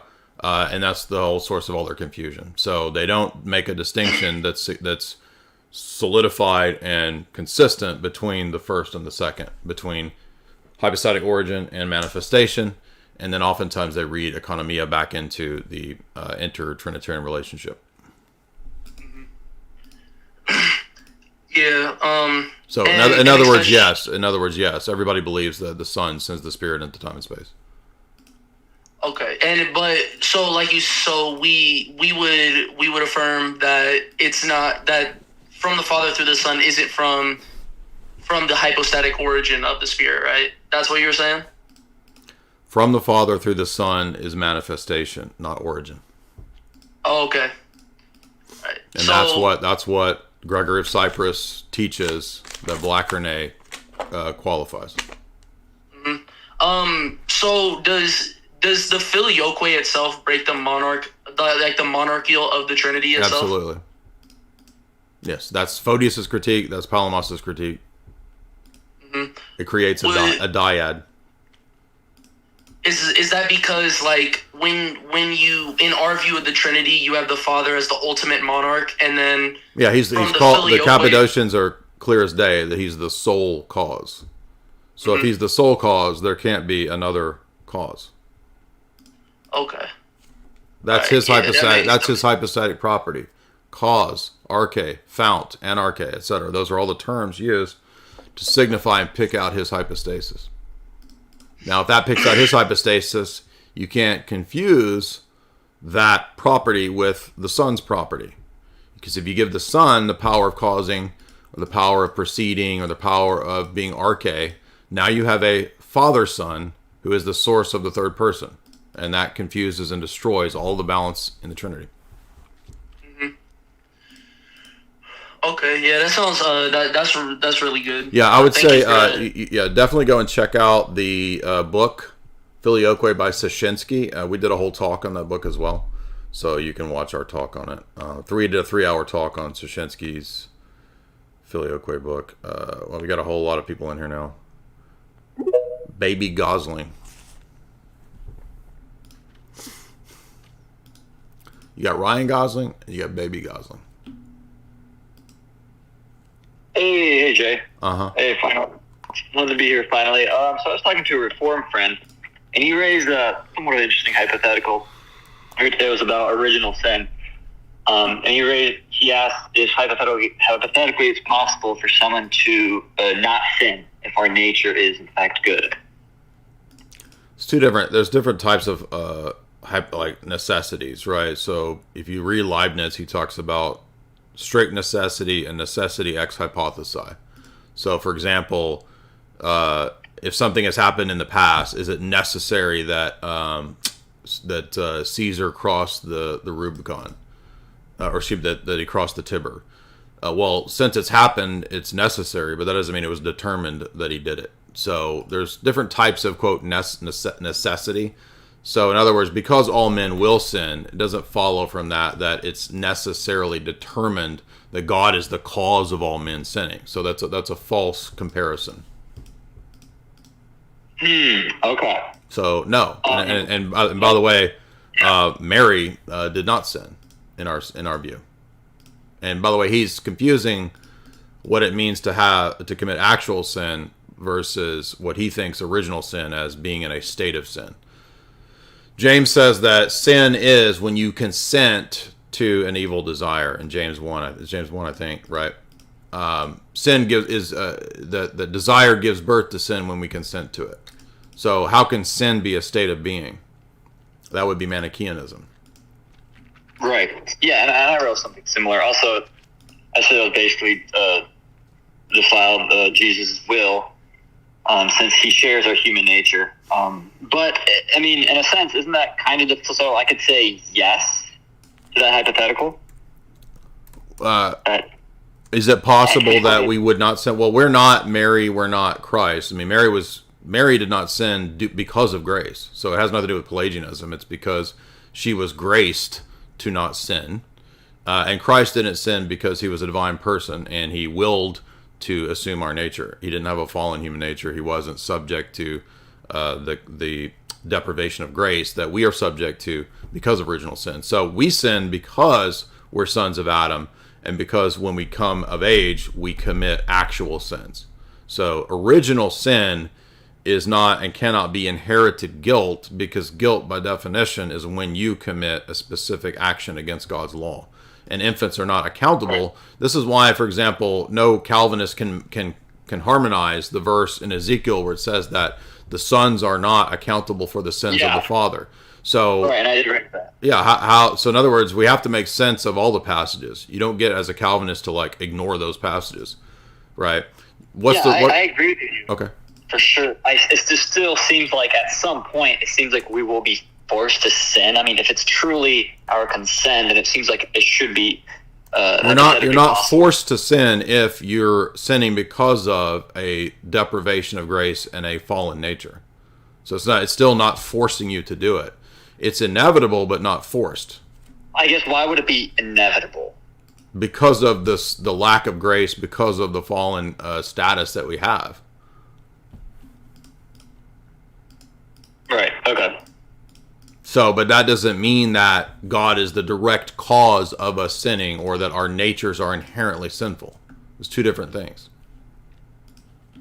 Yeah. Okay. So he's basically he's making like a false dilemma, essentially, right? That if we are going to sin, that necessarily we are like doomed to sin. Whereas it's actually it's trading on two different notions of necessity. So it's assuming that because something will happen, it's determined to happen. In the sense of like, I'm trying to think of another example of this. Like, it's appointed for men to die, and then comes judgment, Paul says, right? So does that mean that death was necessary? Well, other texts say that God did not will death to happen. He didn't want there to be death. So, well, then why did death happen? Well, death happened because God's created a world where there's free will and secondary causes. So, again, it's just trading on two different senses to the word necessity. And, and that's what, and I'm not trying to deflect into philosophy, but Leibniz deals with this issue when he talks about his distinction between necessity in a strict sense and necessity ex hypothesize. So not everything is, quote, necessary in an identical sense, philosophically. Right, thanks. Yeah, I really appreciate it. Yeah, but that's a really good question, because this does come up a lot.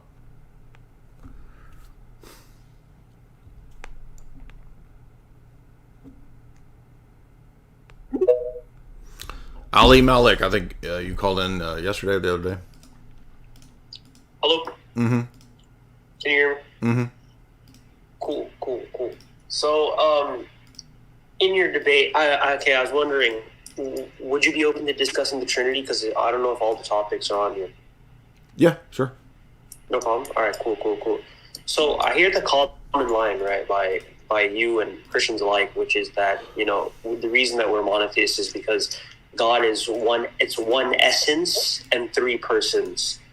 What exactly is the unity? Because if it's just a shared nature, in my view, that would count as polytheism, right? Because if I have three human beings, they all have one humanity. So, this is addressed extensively in the discussions about monarchical Trinitarianism. And no, my answer was not just because of one essence. The one God is typically identified with the person of the Father. And by extension, that oneness is the way that we can know or pick out identity according to our tradition is one God the Father, as the Creed says, one divine nature as well as a result of that doctrine of the monarchy of the Father, and what's called perichoresis, the divine indwelling. The divine revelation tells us that the Father fully and perfectly indwells the Son, the Father fully and perfectly indwells the Holy Spirit, and vice versa for all three. So all of those three things, as well as we believe that there's one energy in God, one God acting, those are all indicators of the oneness of God. Now, when it comes to, quote, monotheism, that's actually a term that's first used in the 1600s. So if you're going to try to argue that Unitarianism is the correct position, I'll just argue that, first of all, divine revelation in the Torah and the prophets is very clear that God is not a generic unity. All right, you're okay. Can I just pause you right? No, well, but you're asking for my doctrine of the Trinity and where it comes from. It comes from divine revelation. It doesn't come first and foremost from a presupposition about what monotheism is or what. Okay, I didn't ask where it comes from. I just asked you. No, you asked for what the Trinity doctrine is, and I'm explaining it to you. So I don't care what you asked for. All right, that's great. I know you don't care, but that's fine. So when you say this Father perfectly indwells in the Son or perfectly indwells in the Holy Spirit, do you understand that?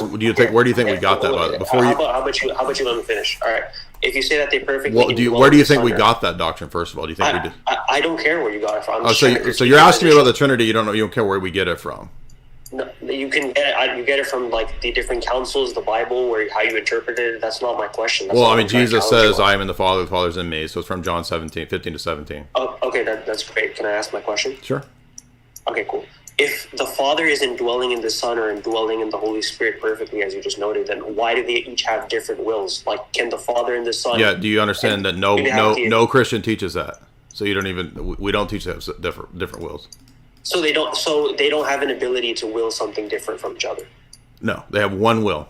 Okay, so then how does that work? How does that work? Instead of mocking me, like I would appreciate if you just answer my questions. You notice when I answer your questions and when I explain to you where it comes from, you say you don't care. So you're not a good faith debater. No, Get out of here. I'm not saying I don't. I'm not saying you literally said you don't care. Walters. Yeah, anybody wants to come on the debate, if you're a good faith debater, I'm happy to address and answer all of your questions. But no, when you're going to cut me off and act like you're going to sit there and say, I don't care what your position is, where you get it from. Go ahead, Walter, unmute.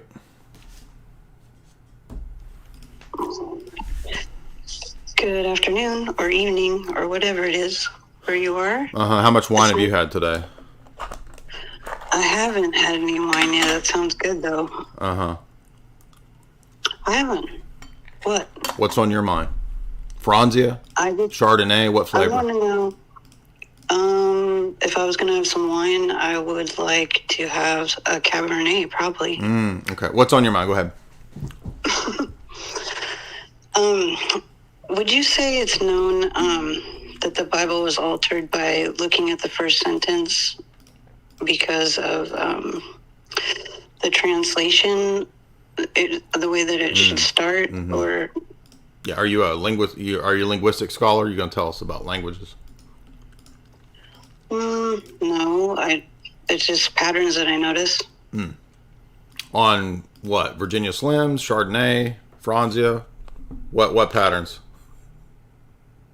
Well, I thought that the translation said, and correct me because I don't know if I got it right, but the author of all that lives and moves, and also the fallen ones, the Elohim from heaven to earth. Is that what it's supposed to say instead of?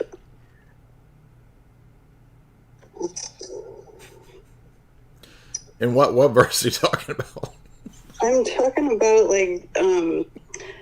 how it's trying to describe the father of the beginnings or whatever, and how Hebrew usually starts with the letter A, and the beginning of the Bible starts with letter B. I have no idea what you're talking about. I can't do it. I just can't. Like I'm gonna start going nuts.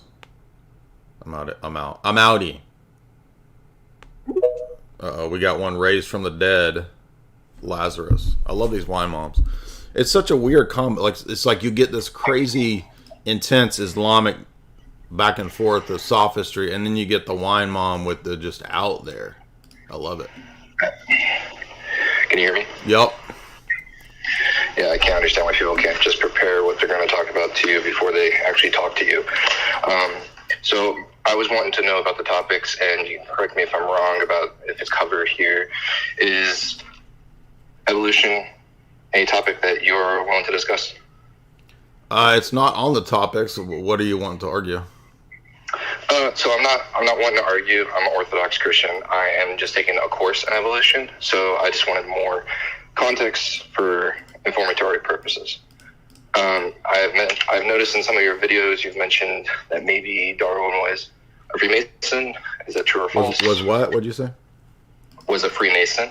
No, it's Darwin's dad or granddad who was a famous Freemason who wrote Masonic poetry about how Hinduism. It's, in other words, the ancient Hindu position seems to have had an influence on Darwin's view, and the ancient Hindus taught evolution, so it seems plausible. Ancient Hindus, interesting. All right, and yeah, you know they taught like an ancient form of evolution. No, I don't know that. That's why I'm asking. Yeah, they did, and I can't remember explicit. So I know who wrote on that. It's the Collins brothers have an article on that. I can try to dig it up, but I can't remember if it's Darwin's dad or granddad. But he was a famous lodge member, and he was writing these poems about that. Yeah, that was gonna be my next question to ask for resources, because I was looking at your J's analysis for your recommended reading list, and I wasn't sure if the one by Wolfgang Smith, Cosmos and Transcendence, was relevant for that topic. Not for the Freemason stuff, but it's a good critique of some of the ideas there. Let me see if I can find it.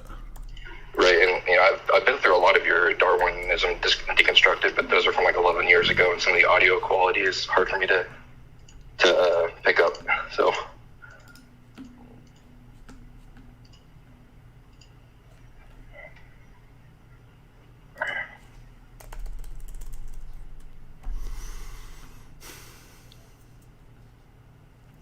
I think it's Erasmus Darwin. Oh wait, let me think. I know where it is. Let's see. I think it's.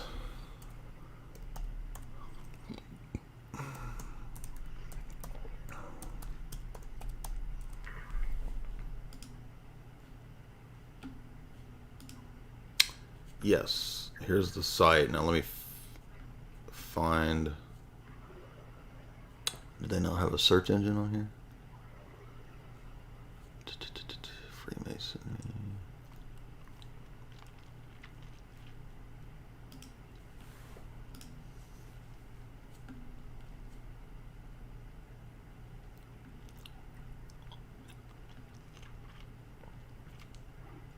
I also understand having a headache with the Muslim that just came in earlier. I've tried explaining this before, and they say the same thing. I don't care about your resources. And what are you even arguing on? So I understand. Well, if you go to conspiracyarchive.com and if you search Darwin and Freemason, I can't find a search. Oh, here it is. Let's see. Conspiracy Archive.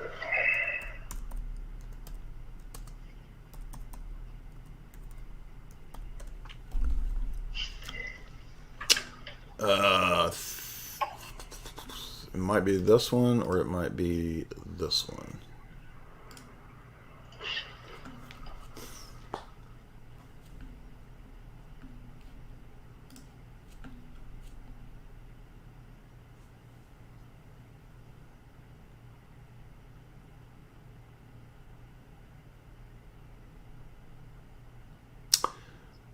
They have several articles on Darwin. You'll just have to go through there and find which one it is where they talk about his granddad. I can't remember. I can try to ask.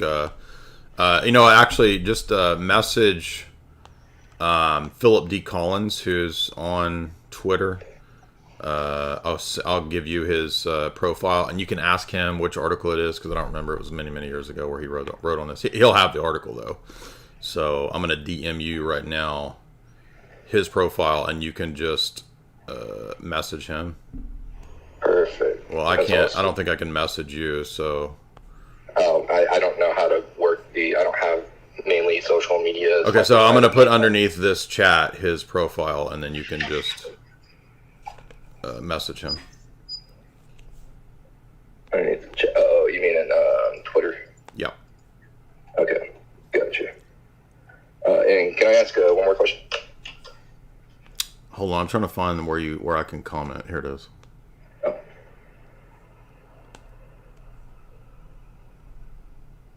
Okay, so the top comment there should be me linking Philip's profile, and you can ask him about where his article on the Darwin family and their Masonic pedigree is. The top comments. How do I use this thing? Underneath this Twitter space is a bunch of comments, and the top comment is me right there. Okay, so to the evangelical people that are leaving all these comments, this is not for you to spam all this crap everywhere. If you're not going to come and debate this lunatic person here, all right, just forget it. It's a waste of everyone's time. These people who put their names up in Hebrew like they're some sort of Hebrew prophet. Give me a break. Okay. Anyway, you can find it there. I'm gonna have to move on. Also, got to piss really bad. So, Father Deacon Ananias, are you available? Do you want to take over, or are you just joining us?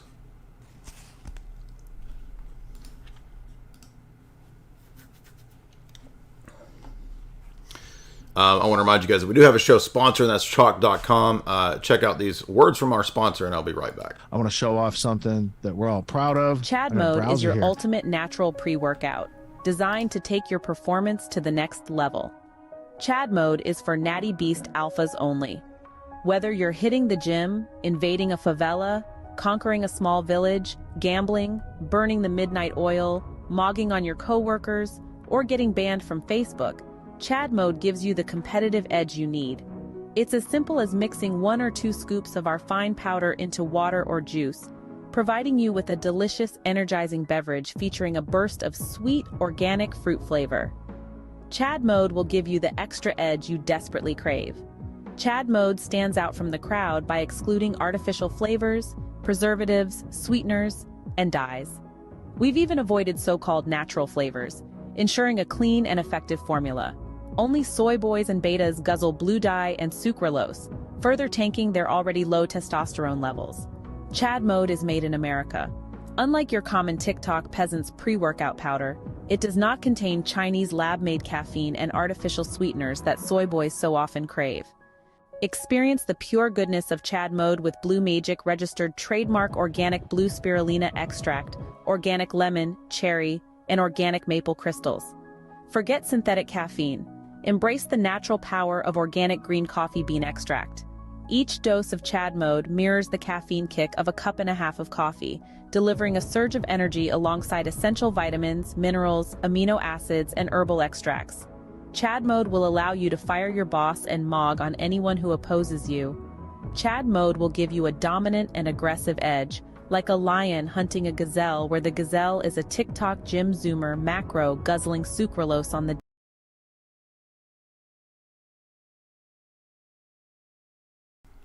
All right, welcome back. All you nerds, all you Chad nerds, head on over to chalk.com. Use promo code J50 to get 50% off all those excellent Chalk products. That is the show sponsor. We also sponsor the beloved Lore Coffee, the excellent Orthodox coffee maker, brewer. Check out Lore there. They've got a ton of excellent products, and their link is in the show description as well. We're talking about blueberry. We're talking about dark, light, Colombian. You want it. It's all over there at Lore Coffee. The link is in the show description. Let's see. Moving on. What do we have next? Sage Ray. What's up, Sage Ray? Rachel Ray. What's up, Rachel Ray?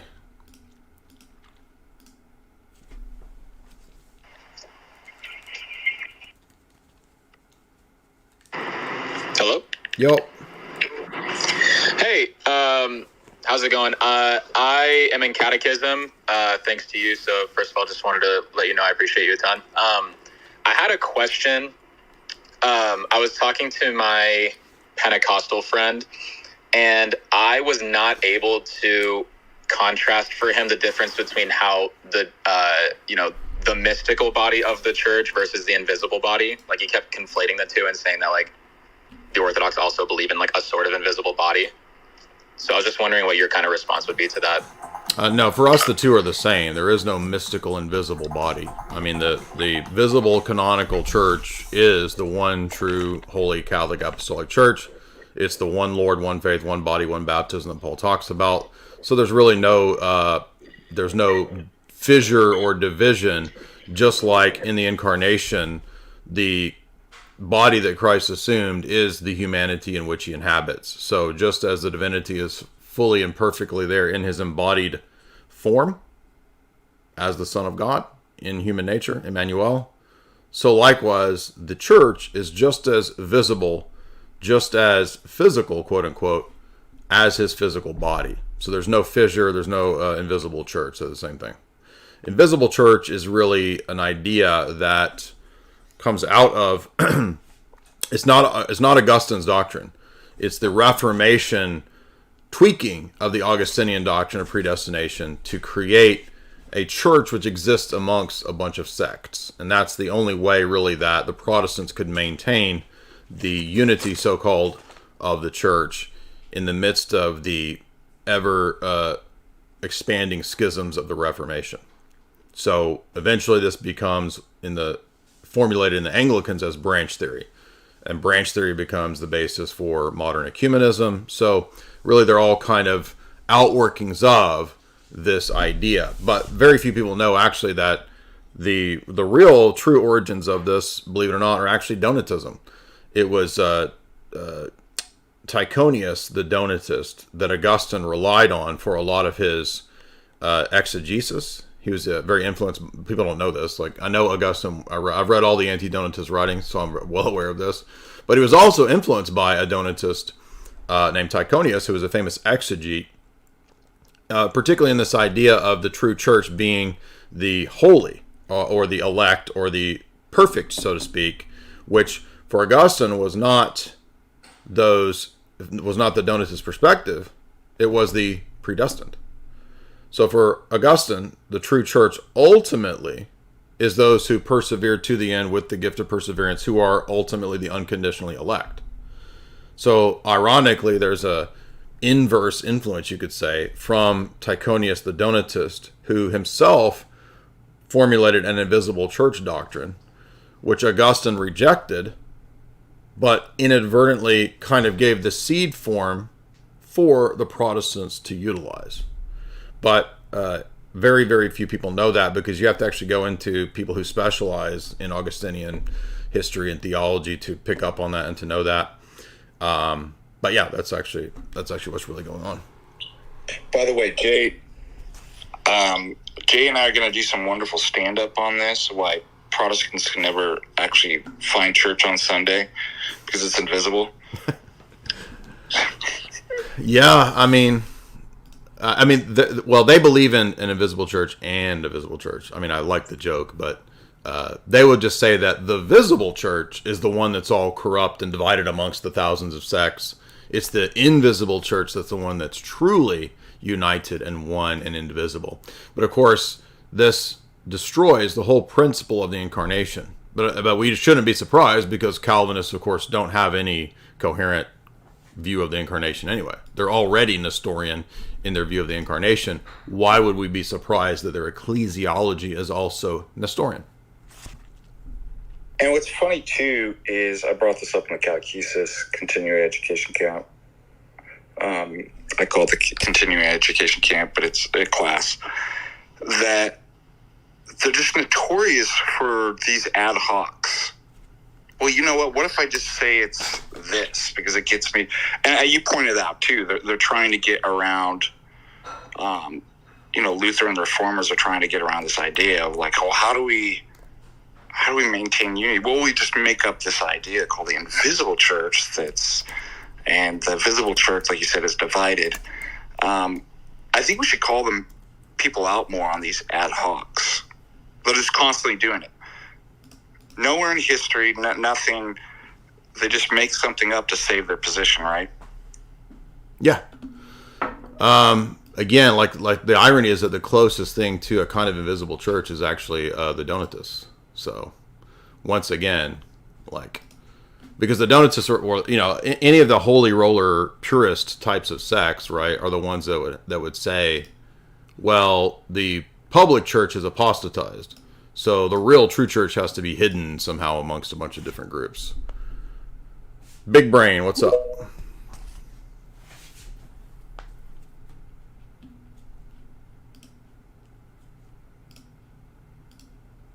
Big Brain, what's up? Not much. I was wondering about that whole visible versus invisible church thing. I was wondering, what exactly from an Eastern Orthodox perspective, is it just that there is only a visible church that exists in one institution? Yes, correct. Okay. So then all other sects are completely illegitimate, or? Correct. Okay. Meaning that the people in them cannot be saved. Well, we don't make individual judgments on their destiny, and God has the ability to join people to his mystical body in ways that he sees fit, such as the thief on the cross, who wasn't visibly baptized, but was definitely through baptism of desire joined to the true church. But we don't allow any of that to compromise the historical singularity and visibility and unity of the Orthodox Church. Okay. So would you say then that generally the people in those other sects are not saved? Again, we don't know anybody's destiny, but why would you want to be outside of the ark? I mean, I wouldn't. I'm just wondering what the nature of the ark is. Like, what does the inside and the outside look like? Again, we go by what we're told. Paul says it's not our job to judge those who are without. We judge those who are within. But we know that there's one building, one cornerstone, one temple, one Lord, one faith, one body, one baptism. So by default, that means the invisible church doctrine can't be true. But I guess that even at the time when Paul was writing, he was asking people to be unified. And so, therefore, meaning there was some division on some matters, and there were disagreements within the church. Yeah, but he doesn't. Yeah, but that's different than a schism where you have rival episcopacies, right? So, in other words, if you have other bishops that set up rival churches, that goes against what Paul writes to Timothy, where he says that, Timothy, you lay hands on people who are given the Holy Spirit, and don't lay hands on anybody hastily, because this gift of apostolic succession is transferred through that laying on of hands. So that's different from people inside the church disputing and debating. We have that nowadays. Okay. Hold on. So like an Orthodox bishop will write a letter to his churches or to his jurisdiction saying, hey, stop fighting amongst yourselves. That's exactly what Paul's doing. That is not the same thing as a rival episcopacy or a rival sect or group doing that, and Paul's still treating them as if they're the body of Christ. That he does not do. Okay. Yeah, I wasn't trying to interrupt. I just I tend to like say yes and okay to understand that I'm tracking someone. But okay, that's interesting. Then are all other sects completely illegitimate? Because I think many other sects could claim at least to have the laying on of hands going up to certain points. Yeah, but that's not what apostolic succession is. But it's not based on merely having a claim or merely doing some external action. For us, it's that you have the Orthodox faith and you have the succession from an Orthodox bishop. So that's what it means. It doesn't mean just anybody laying on hands anywhere and saying, well, we covered this last night too, that's why Protestants don't have a notion of the priesthood. And whatever they're laying their hands on is basically laity. All are basically equal, and laity, the laying down of hands from laity is just like basically a vote. Very, very different than what you see in the church, where it requires 2 to 3 bishops, right, appointed by the apostles to lay hands on, who have the authority, the divine authority of the apostles in Christ, to give the charisma of an office that's above laity. Okay. I mean, my background is a little Anglican. That's how I grew up. Wouldn't they have, because they don't operate that way, they don't do elections, unless it's like an administrative role. So wouldn't they then have, at least theoretically, a chain of laying on of hands? No, because it's not some mechanical thing. That's why I said it also requires the Orthodox faith. That's why we don't really care. We don't really care that Roman Catholics have the idea of apostolic succession and they have the same doctrine as we do in terms of what apostolic succession is, but that doesn't mean that they therefore have it because they have the same doctrine. Every heretic and schismatic has most of the same doctrines as we do, but they've left the Orthodox Church, so it doesn't matter. So it's a two-sided test. You have to have dissent, and then you also have to have Orthodox faith. Correct. So I guess what is the essential Orthodox faith? The teachings of the 9 ecumenical councils is the doctrines. Okay. What would the most recent one be? Would that be like Trio or something?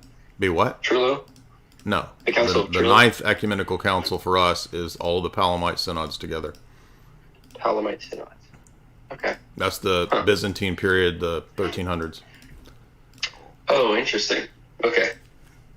Huh. So theoretically, if an Anglican, let's say, he had a dissent, he could claim it, and then he believed in all those 9 councils, would he then be a legitimate bishop? It's not just a matter. No, you have to, like, it's not a matter of just like verbally saying, "Oh, I agree with all that." It's also a matter of being in the church and possessing the authority of some local bishop to celebrate the Eucharist and to practice the faith. So it's not like a mere assent to these things, because I've talked to Protestants who'll say, "Oh, I kind of like some of this essence synergy stuff." Yeah, but you can't keep being a Protestant. For example, one heresy is enough to exclude you from the church.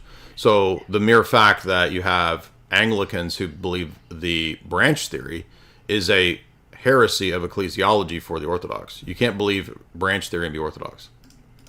Okay. So if you're an Anglican, you don't believe branch theory, but even if you fulfill those 2 requirements, there's another requirement that you be under a bishop already? Yeah, an Orthodox bishop, not just any bishop, man.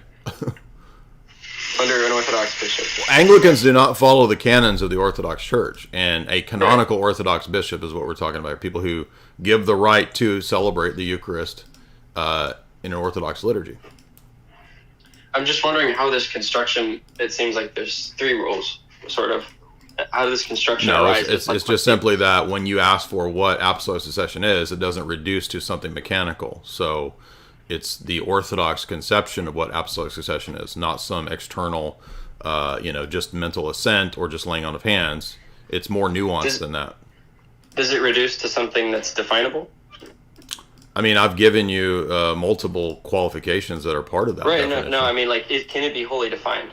Can it be? I mean, I don't know what you mean by wholly defined. I don't know what could be more clear than that we follow the ancient canons of the first 7 ecumenical councils and what they delineated on what counts as canonical.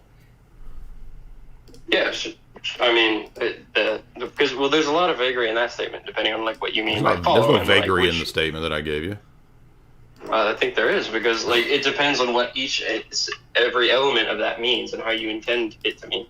Well, that's just an encapsulation. That doesn't mean that I'm being vague when you ask for something that's encapsulated. Mm-hmm.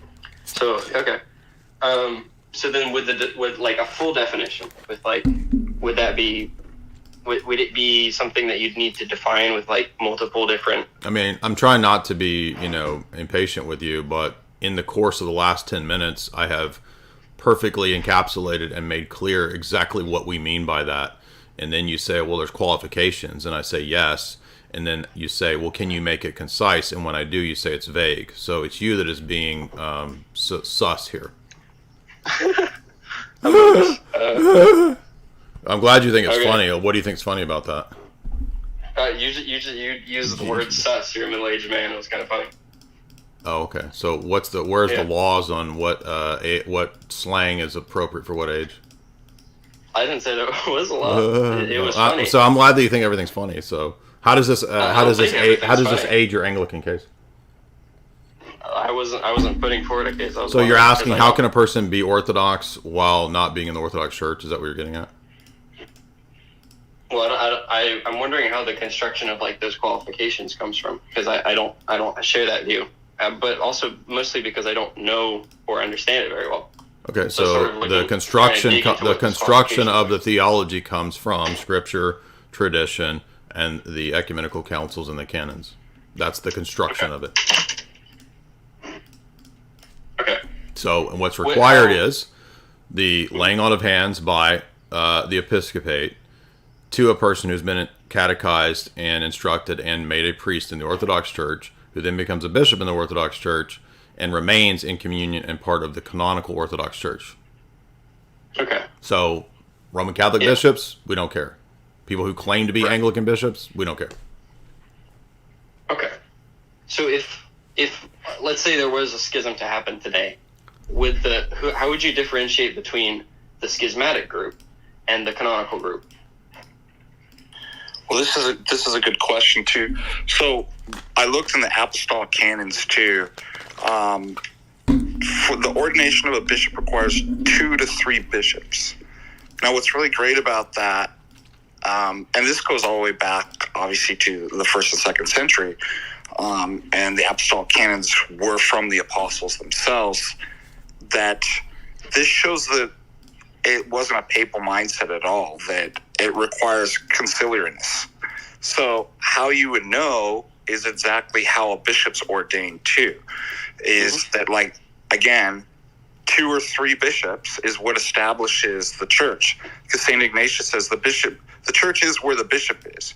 But what is a bishop? It has to be a bishop that's in conciliariness, which it's stated 2 or 3 hands laid on. So what happens is, like Jay said, you have to, it's not mechanical. You have to also keep the faith. So it's pretty easy. 2 to 3 bishops, and this is what synods are, basically say, like, this person's departed from the faith. How do you know that? Well, look, it's pretty easy. They're not keeping the 9 ecumenical councils. Does that make sense? So it's both theological and it's canonical in the sense, how do you know? Because the 2 to 3 other bishops say this bishop's excommunicated. He's departed from the faith. And then you can look and see clearly he has departed from the faith. He's teaching Nestorianism. He's teaching whatever. So that's how you'd know. Are all opinions, like, I guess beliefs, are all beliefs held by the Orthodox Church, like, of, I guess they're not of equal weight, but are all of them essential? Like, would there be a tertiary issue that bishops could disagree on? Sure. Yeah, of course. Okay. So what if they believe that tertiary issue is of such importance that they break off communion with another? So, yes, if you're asking can local bishops and synods make mistakes and excommunicate people wrongly, yes, that's happened in the history of the church, yeah. Well, I mean more like in an administrative sense. So they schism based off of something that is not essential. So they're not breaking that has any happened. of the In fact, there was a recent Orthodox. schism that just happened, I think, in Macedonia that was recently healed. So yes, that happens. Okay. So, but because they still had that dissent and because they still held to those. Macedonia was still recognized by 2 or 3 bishops. So even though they were in an administrative schism with another patriarch, they're still part of the Orthodox Church. Okay. They weren't out there on their own like the genuine Orthodox, and no communion with any bishops whatsoever. Interesting. Would it be possible for one to, like, let's say you have a split 50-50 among some tertiary issue. So you know that each side is Orthodox in all the essential parts, but small L. Yeah. All right. So this is going nowhere. If you want to read what our position is, you can read the Pomazanski book where he covers temporary schisms. There's a whole chapter on that. But no, we're not here to walk you through every single discussion and issue of Orthodox history and ecclesiology. You can cover that on your own. MKG, what's up? Yeah. So to people who in the chat who are angry, if you want to come debate, then you come to debate. And I don't care what you think about my age. I don't care what you think about my none of that has anything to do with what we're discussing today. We'll go ahead and say I'm like the worst person on the internet. And you can believe that all you want. So now let's get to the issues. Go ahead. Hey, Jay. Well, first, I just want to commend you on the lantern debate. He kind of got sprung up on you, and he purely just does meta convo and pandering to the audience. So I thought you kept your cool very well, given the circumstance. Other than that, I want to know if you knew anything about Zone of Genius. Are you familiar with that concept? Of what?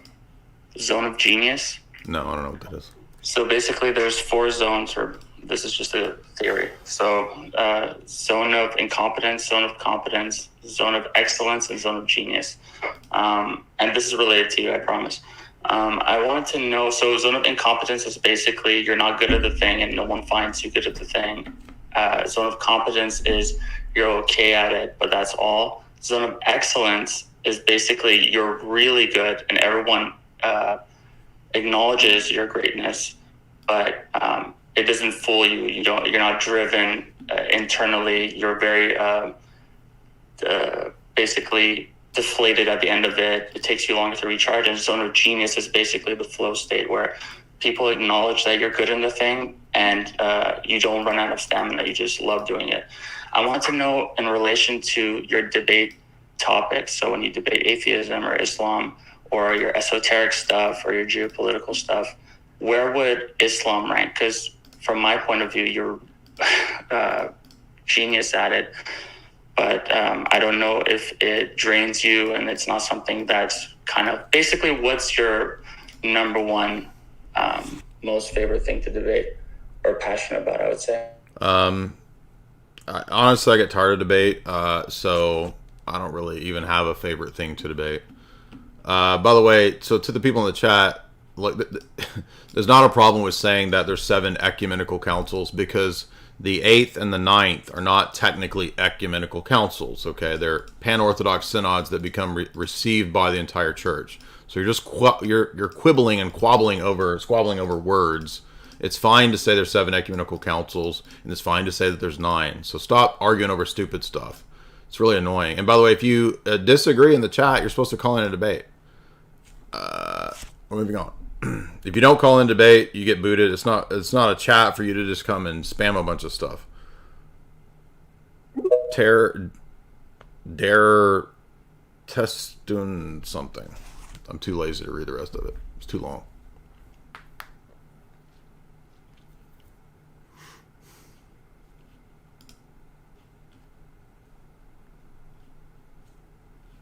Unmute, man. Captain Southpaw, $3. Lantern's mom is his aunt. I don't know if that's the case. We have to do some research. Julio Merida, $50. Thank you so much. Appreciate that. Lay Rule, $5. I'm a Roman Catholic interested in Orthodoxy. Does the Essence Energy Sanction refute the Orthodox or the Roman Catholic doctrine of transubstantiation? Yes, we've talked about endless times how they can't answer this issue with transubstantiation.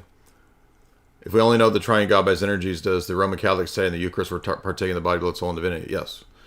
Because they end up saying that it's a created divinity. Well, there's no such thing as created God. Housemaster, $25. Jay, like your videos, do you think that Intel ME, you talking about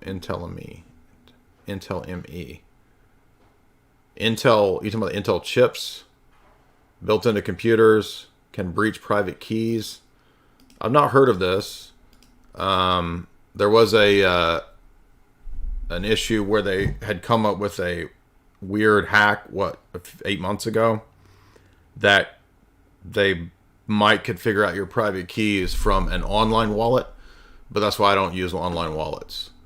But I don't know about whether or not an Intel chip since 2008 could breach.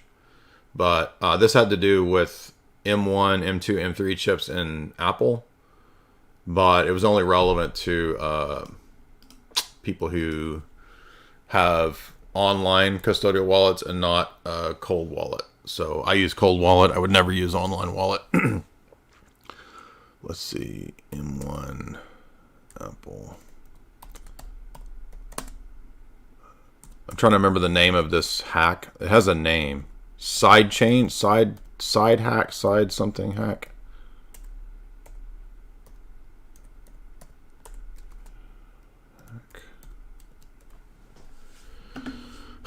Unpatchable vulnerability in Apple chips. Yeah, this is it. Apple chip exploit. But it's still a very rare and it would be very difficult, but they're saying that it is possible. But again, it's only for online wallet. I was trying to remember the name of the hack, what it's called.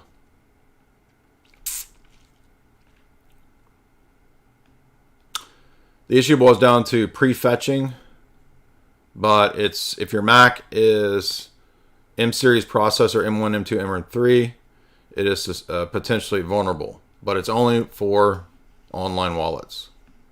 This is it. What's the name of that called, though? It has a weird name. But you're talking about Intel chips. I'm assuming it's the same thing. Anyway, that's why you got to have your stuff offline. Der Testundenlander. What's up, man?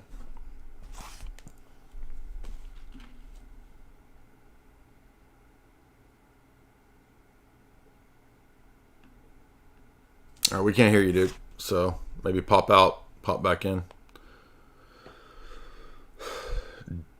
Deku.eth.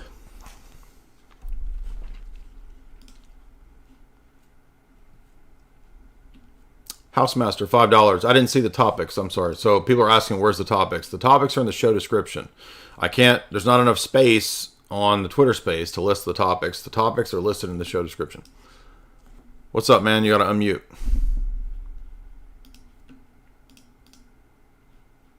All right. Moving on.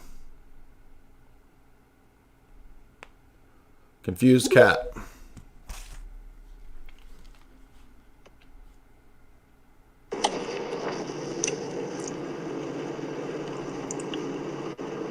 Yeah.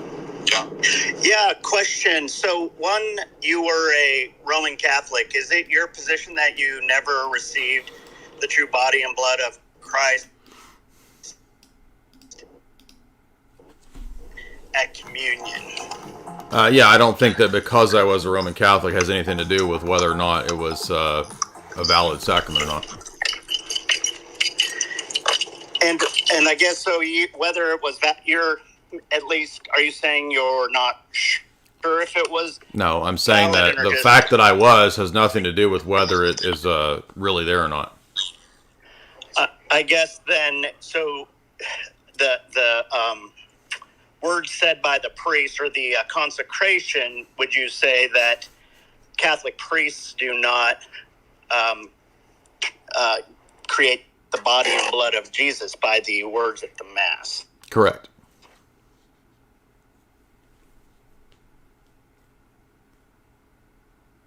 Correct. So leaving the Orthodox faith, doesn't matter what rituals, garments, Halloween costumes you put on, doesn't matter.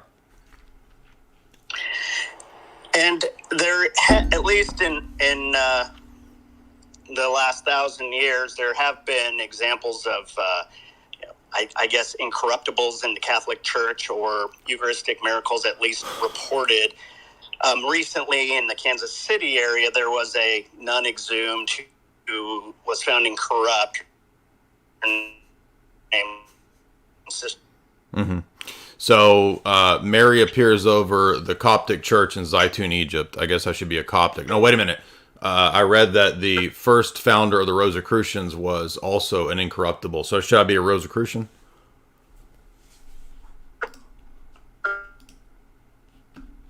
Hello?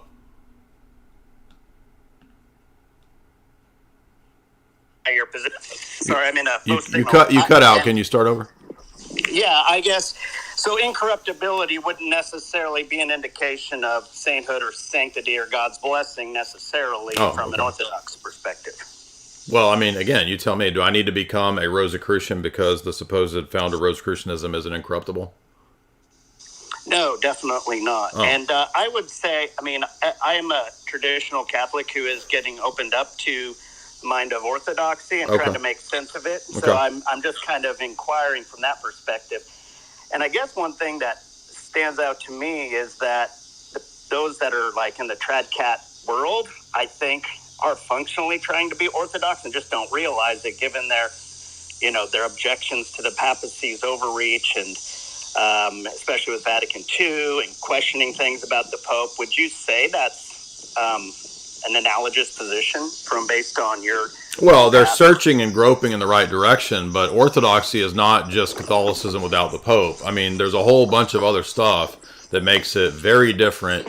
The notion of noetic healing, the notion of, purification of the nous, the notion of actually, doing and keeping different liturgical traditions, which Rome doesn't really do anymore. I mean, it's way more than just like, oh, we're Catholicism without Pope or something like that. And I'm not saying you're doing that, but Jesus says a wicked adulterous generation seeks for signs and wonders. So I don't focus on claims of signs and wonders and this and that. We don't believe in Eucharistic miracles in the Orthodox Church at all.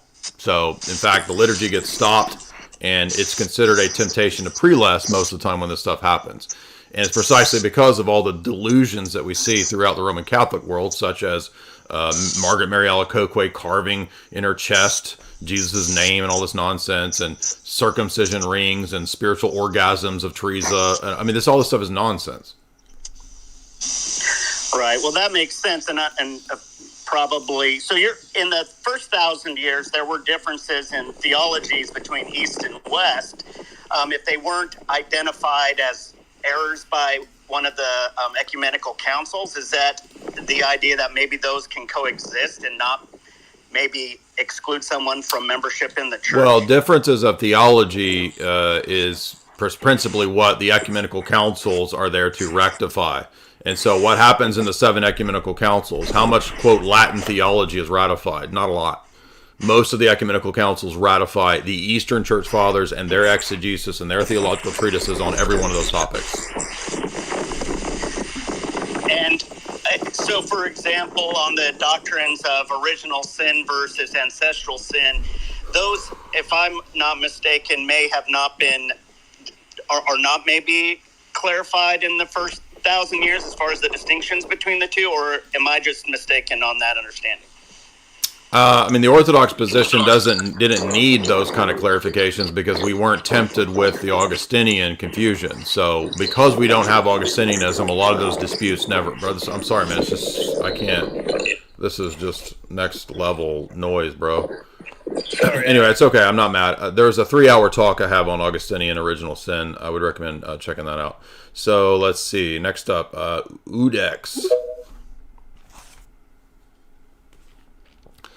Brian, $5. Some Roman Catholics appear to believe that their tradition has expertise about exorcism. Here we go with this stuff. I'm curious to hear your perspective on again, I mean, I don't have a problem that maybe Roman Catholics are really doing all kinds of exorcisms. Doesn't prove Roman Catholicism. Wicked and adulterous generation seeks signs and wonders. Cholo Mexicano, $10. Do you ever notice that the relationship... Where's my ginger? I need a ginger. The master-student relationship in martial arts, is that a mystery school cult? I don't know enough about that. I don't doubt that there's probably some historical connection between the Asian secret societies and martial arts, but I don't know enough about that, but I would imagine there's probably a connection there. The master in this relationship is viewed as a higher spiritual leader. He has full control over the students. Yeah, I would say that it seems like a breeding ground for cult activity. So I wouldn't be surprised. Timatei, $5.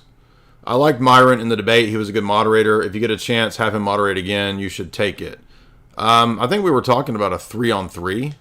Somebody suggested me, God Logic, and Shamoon against 3 Muslims. And so, I mean, I guess I can't turn that down. I've already kind of thrown myself into the arena here. So, I don't know. I got to get Esoteric Hollywood 3 done, but I mean, I would do that debate, obviously. I mean, I think us 3 are pretty good at Islam. They're better than those 2 are better at Islam than me. Angel Ortiz, $5. How do we respond to a Muslim that says that we're schizophrenic because God speaks to us and guides us? Why would that be schizophrenic? We don't think that he's like typically audibly speaking to us. So schizophrenia would be like if he's audibly speaking. Oh, I hear voices.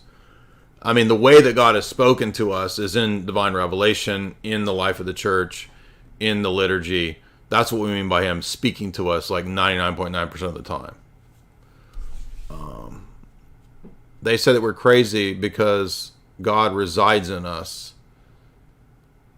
Yeah, I don't think they have any conception of the indwelling of the Holy Spirit. So, but I mean, we don't believe. Maybe they're confusing us with charismatics who think that they're hearing voices or something. I don't know. Catholic who's becoming Orthodox, $3. What do you think of C.S. Lewis's book Mere Christianity? I don't think it's that great of an apologetic. I could salvage a few of the arguments in there, but they're pretty bad arguments from an apologetics perspective. I just did a podcast with James Dellingpole. You probably have heard of him. He's the famous conservative writer, blogger, essayist, author from the UK. We did a podcast 3 or 4 years ago. We just did another one the other day that he put up. And we went through an entire psalm, one of the Messianic Psalms. We did an exegesis for about an hour and a half of a psalm.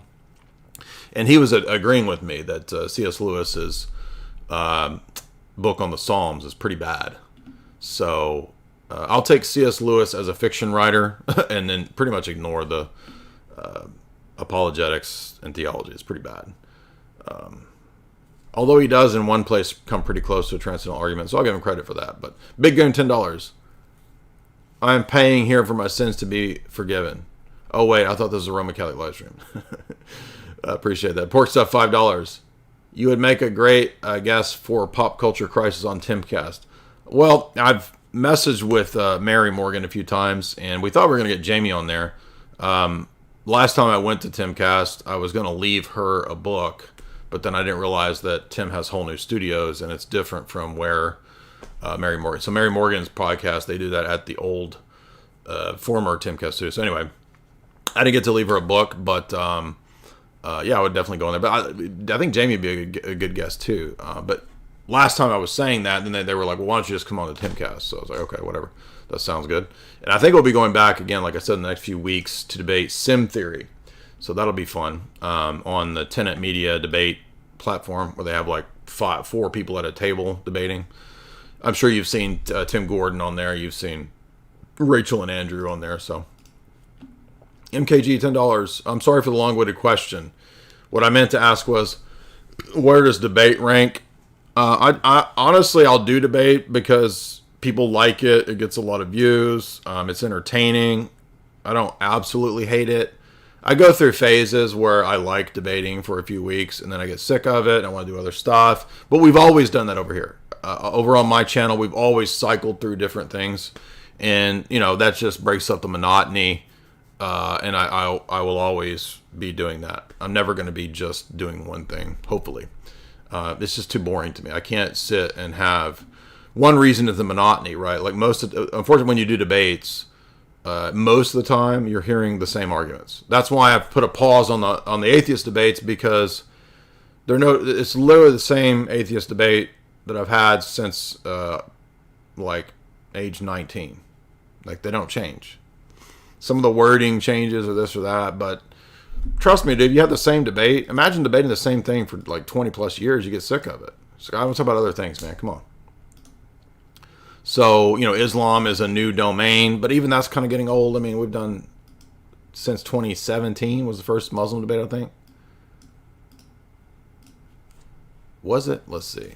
I think the first one was actually, I can't remember if it was Nazam Ghaffur or Paul Williams. And that was like a friendly discussion. It doesn't even come up. It's crowded. So you Google this stuff and it never even comes up anymore. So I guess the Paul Williams debate. Look how that doesn't even come up. That's super annoying. Now here it is. 5 years ago? I can't remember if this was before or after. No, this is 2020. So Paul Williams has got a bit before this. Everybody's forgotten that debate too, by the way. Remember that? How the Muslims were all sort of crying over that debate? Yeah, this is the first one, I guess. 2018? 2019. Okay, so that was a little later than I thought. So first big Muslim debate we did was 2019 with this goofus who had to take a, what did he call it? A comfort break in the middle of the debate because he was about to cry and he was literally shaking. So this was a classic debate. This was a lot of fun. If you go back here to Paul Williams debate where he took a comfort break with this weirdo. Anyway, what are we? I don't know where we're talking about this. It just gets old after a while. You can't have the same debate because when people call in, they almost always just run a script, right? Very few people. Every now and then you get really intelligent people who call in, but most of the time it's people just running a script. Star.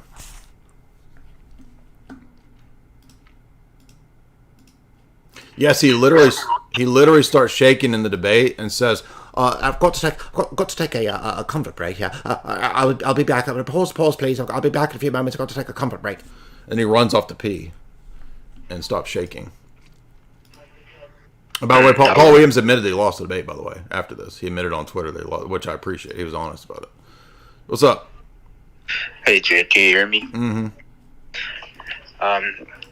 Hey, good afternoon or evening, wherever you. I have a question. So how would you answer the objections from Seventh-day Adventists who say that Orthodox are in error because they do worship on Sunday?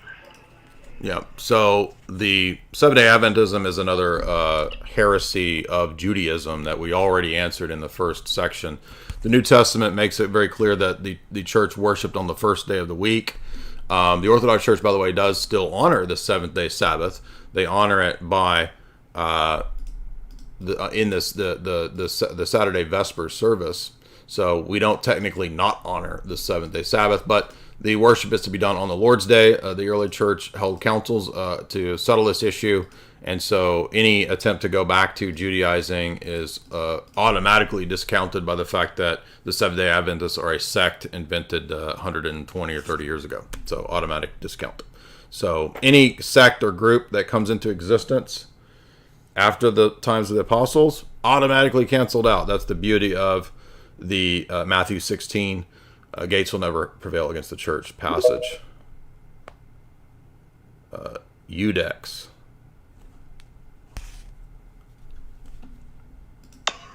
Can you hear me, Jay? Yep.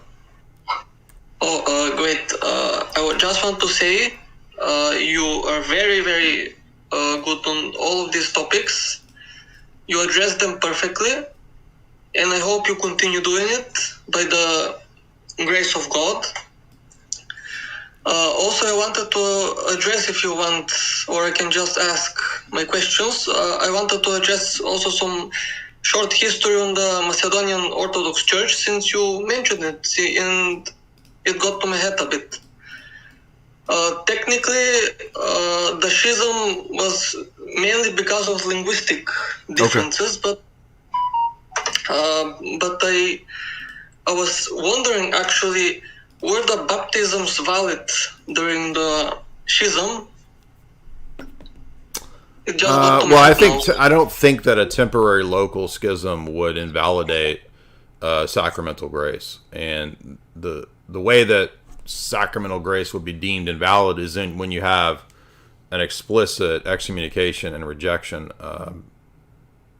synodally. So when you have these temporary schisms between one nation and another nation, which by the way has happened multiple times in the history of the church, I think we have to be kind of lenient and not expect that there's this sort of black and white answer there. So I wouldn't think so, but I'm also not a person that studies and focuses on canon law. So you would have to ask somebody who knows canon law better who could answer that question.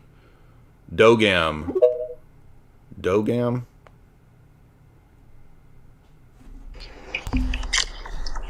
Hey Jay. So I'm an inquiring Baptist, and I was wondering why you think infant baptism is valid, and why you think unbaptized babies go to hell. Where did I ever say any of that? Well, that's the Orthodox view, right? About infant baptism. No, that's completely false. Well, a lot of church fathers said that. Like who? Augustine?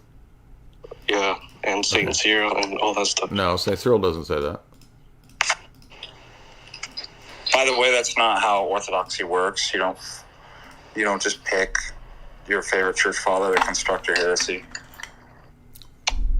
So you just pick which fathers to agree with? No, that's you're the Baptist. That's the Baptist mindset. So it doesn't work that way. Ecumenical councils trump individual church fathers, always, right? Because we're a synodal church, and multiple times synods have met and discussed this issue. By the way, what's received into the liturgy would even trump any individual church father, and we have multiple liturgical readings that discuss the fate of unbaptized infants and how we don't automatically condemn them. So no, there's a deprivation of grace that's a result of Adam's sin, not inherited guilt.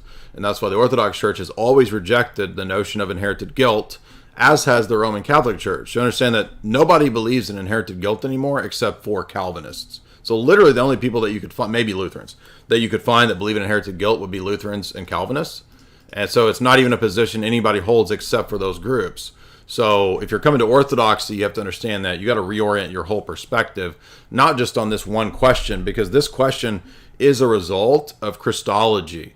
You don't go to the church fathers, mine them, and see, oh, it's proven by this or this, that quote, because everything in Orthodoxy flows from Trinity and Christology, right? And that's what the ecumenical councils focus on. So the way that we're going to view infants and their relationship to God has to do with Christology, has to do with recapitulation, it has to do with all of those things, and you should take your time and figure these things out and not listen to idiots on the internet. If you're inquiring at Orthodox, you need to be inquiring at a priest or at a local level, because local Orthodox church priests, catechesis, they're not going to tell you that infants are damned automatically. That's not our position.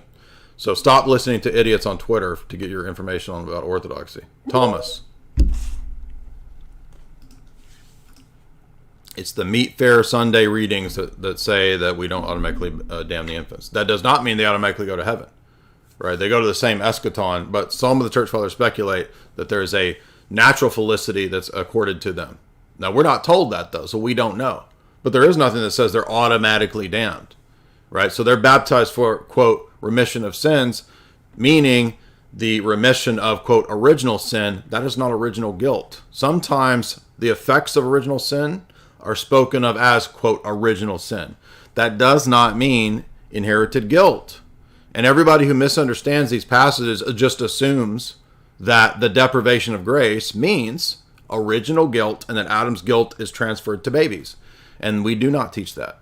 And that's by the way, notice these guys are doing the exact same thing as people arguing for apostasis and universalism. And it's a good point to point out that, exactly like you said, Jay, you don't go through, especially as laity, and cherry pick what you want.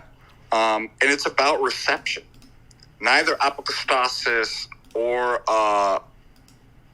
Augustinian original sin and babies going to hell is received by the church. Right.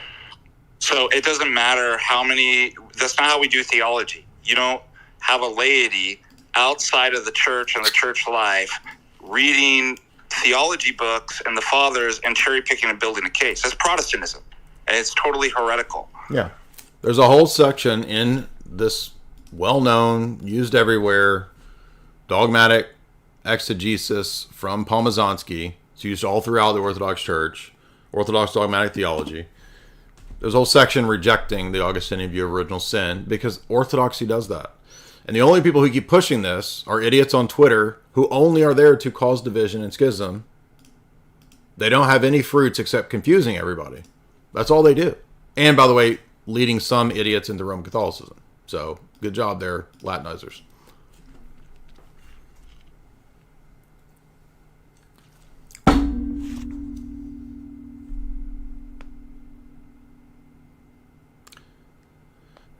By the way, those aren't the topics today. How many times do I have to say that that's not the topic? The topics are listed here on YouTube. Islam, Koran, Revelation, Protestantism, Calvinism, Evangelicalism, Arianism, Hebrew roots. We're not debating whether or not the early church believed in Augustinian original sin. I've done this lecture so that you don't have to go through this. I did a whole 3-hour lecture on this. Guys, go watch the lecture. If you haven't watched the lecture... What's up, man? It's really loud. Hello, can you hear me? Yep. Hey, just curious. I've heard you talk about the monarchia of the Father, and I was recently chrismated, but a lot of the kind of like theological stuff about like the Trinity and everything and how that all works still beyond my grasp. But I've heard Muslims say like, okay, well, if the Father's the boss, well then he's like, I don't know, it like splits the Trinity. So what's your take on all that? Yeah, I would say go watch the Dr. Bo Branson lectures where he goes through this in very minute detail. And as we pointed out even today, multiple times over, something can be united and distinct in different ways. So just as a prince has all the same nature and powers as the king, it doesn't mean the prince is the king. So the analogy that Dr. Branson always uses is a monarch and his son. And so the son is the rightful inheritor and the rightful executor of the powers of the king. He has all the same powers. Why? Because a son has the same nature as the king. Does a father have more human nature than his son? Does a son have more nature than the father? No, they're fully, equally, 100% human in their human nature. But there's a difference in role. So this is the key to monarchical Trinitarianism. The one God is the Father. The Creed says we believe in one God, the Father. It does not say we believe in one God, the essence. It's true that you can conclude that the essence is united and that, in a sense, there is one God because there's one shared essence. But it's not the right ordo theology or the right beginning place for doing theology. You start with the person of the Father. And that's contrasted to what becomes the norm in Latin and medieval Roman Catholic theology, where they begin with the essence of God. You've all seen the Augustinian shield. The Augustinian shield is an unfortunate, confusing mess. It is not what is the Cappadocian model of the triad. The triad and the Cappadocians accepted at Constantinople I is monarchical Trinitarianism. That's what Dr. Bill Branson's lectures are all about. Here is the 3-hour lecture on Augustinianism, Calvinism, and original sin. So guys, go watch this if you are confused, if you don't have access to somebody who has decent catechesis. And stop listening to people on the internet who don't know what they're talking about, who don't have any requirement or any qualifications to be talking about any of this stuff. Gandalf, what's up, dude?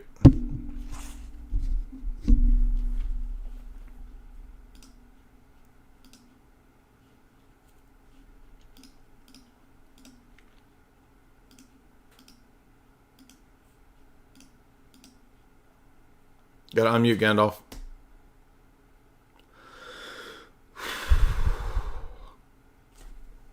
Okay. Gandalf does not want to grace us with his presence today. He is off sending the hobbits to Mordor. Kiev. Unmute. Hey Jay, how are you? Good. Hey, I was just thinking the other day watching a debate of yours about debating ChatGPT. Have you ever thought about that? Has that ever come up? Yeah, I made a joke video doing that. Oh, yeah, I'll have to check that out then. It's a short on my main channel. Okay, yeah, I'll go check that out. That's it. Thanks. Yeah.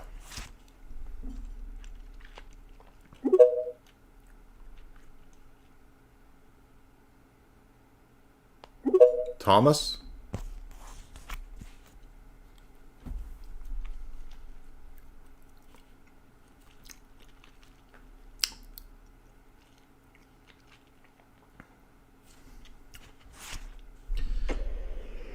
Yes, sir. Can you hear me? Yes, sir. Okay. Well, you said you wanted to talk to like a Jew in the past, right? I said it's open to anybody.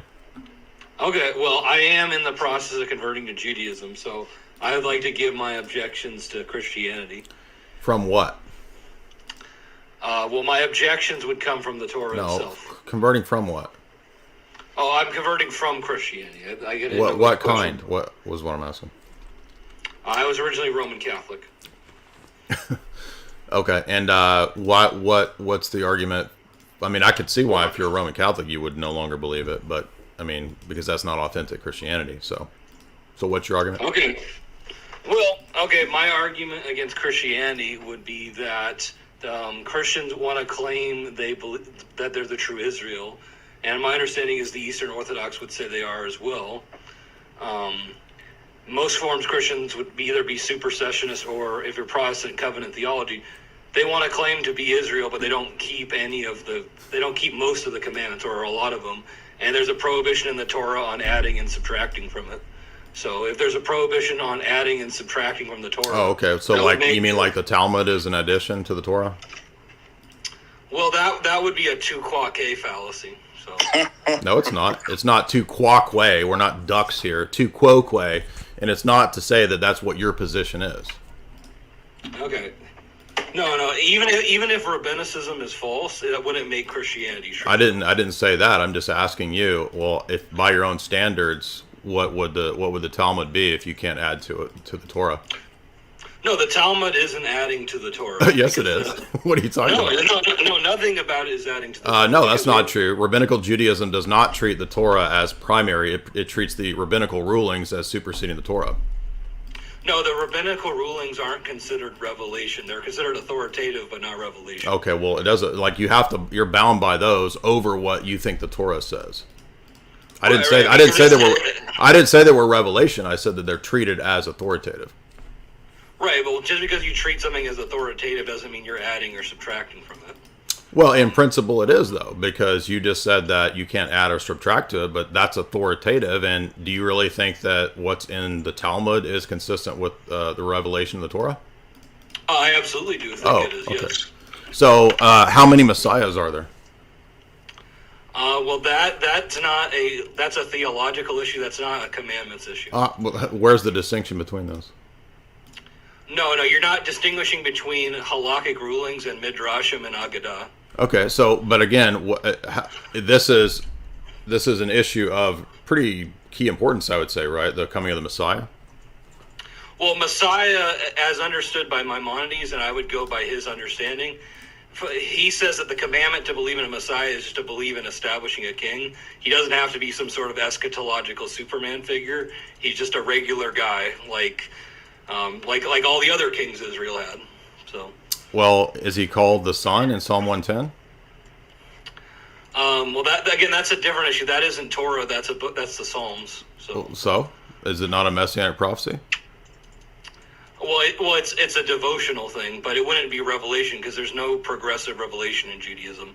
Only the Torah is revelation. Okay, so now messianic prophecies that most Jews consider messianic prophecies aren't actually messianic prophecies. They don't matter anymore, right? So Psalm 2, Psalm 110, those aren't messianic prophecies that matter to you?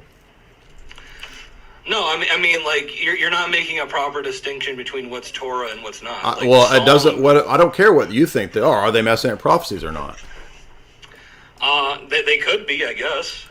You guess. It wouldn't matter though, again, because you're not. Okay. Well, does the Torah teach that God is a sole Unitarian being, or does it teach that He's Yahweh, His angel messenger, and His Spirit? Well, that's not the same thing as keeping commandments, though. So what? Like, I'm arguing that your rabbinical Judaism is false because it teaches that the Trinity is in the Bible teaches the Trinity is in the Old Testament, and you reject that. So that's where I'm going to go because the Torah itself teaches that. Well, there's no commandment to believe in a Trinity, only to believe in Hashem that He is. So yeah, but what's revealed, but how He reveals Himself is as three. So you can say that there's no word Trinity. It doesn't matter because modern Judaism. I'm not saying there's no word Trinity. I'm saying there's no commandment to believe in a Trinity. There is because the Torah reveals Him to be three. No, but it doesn't say that you have to believe that there's one divine essence and three persons. So. Well, it doesn't matter that terminology isn't used because the ideas are there. That's the point. No, you could say the ideas are there, but there's no commandment to believe in that set of theological. Okay, so this is why it's sophistry. So you don't have to believe in what the concepts mean. You just have to believe in what the words say, which is perfect rabbinical Judaism. No, the only thing you have to believe in is to believe in God. The only thing is you have to believe in. Okay, and God is revealed in the Torah as three, right? No, you just have to believe in that. Is He revealed as three? I'm asking you. I personally don't think so. No. Okay, then who is it that then how is it that you have all these theophanies in the Torah?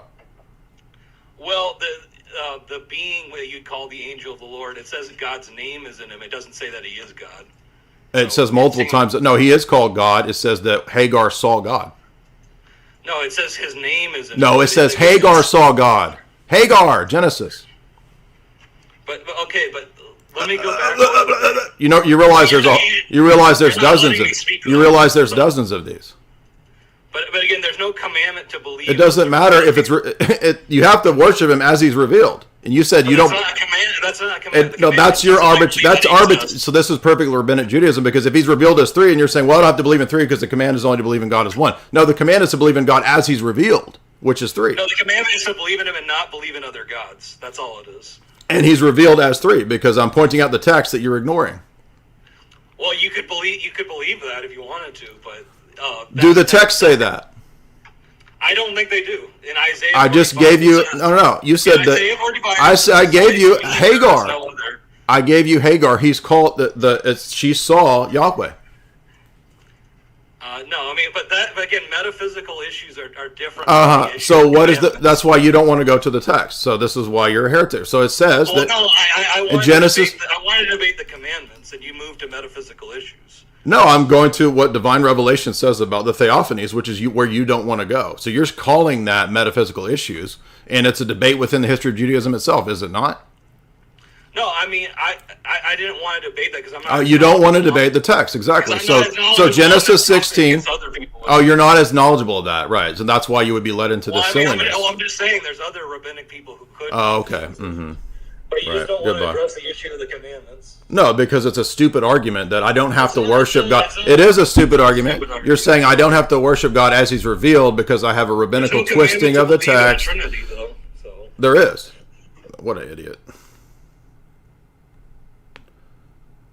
So that's his argument. Because it doesn't say I have to believe in the Trinity, it says I believe in God as revealed. Even though He's revealed as more than one, it doesn't matter because I only have to believe that He's revealed as one. When that's not what it says. That's so stupid. Spartan, what's up? And so when I go to the text, he doesn't even know what the text of the theophanies are. You're bringing up metaphysical issues. Perfect sophistry. Go ahead. And you heard him say, I don't want to go to the texts. Exactly. Exactly. We know. We know. Because throughout these texts, when we have theophanies, and the whole Summer book is dedicated to this, by the way, Benjamin Summer, who is a rabbi, not a Christian. And she called the place, "You are the God who sees," because she saw God. Hagar saw God. The angel of the Lord is called Yahweh. And so what do these people do? They lie and say, I'll only have to listen to the verse that says God is one. You don't have to harmonize all of the revelation and all the verses.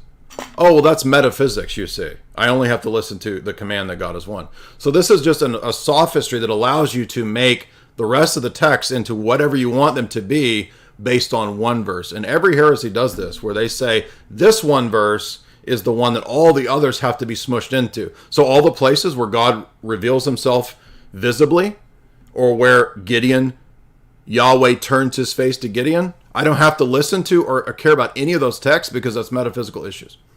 Do you see how silly that is? Are you going to talk, man? What's up? I'm mute. Spartan, what's up? I'm mute.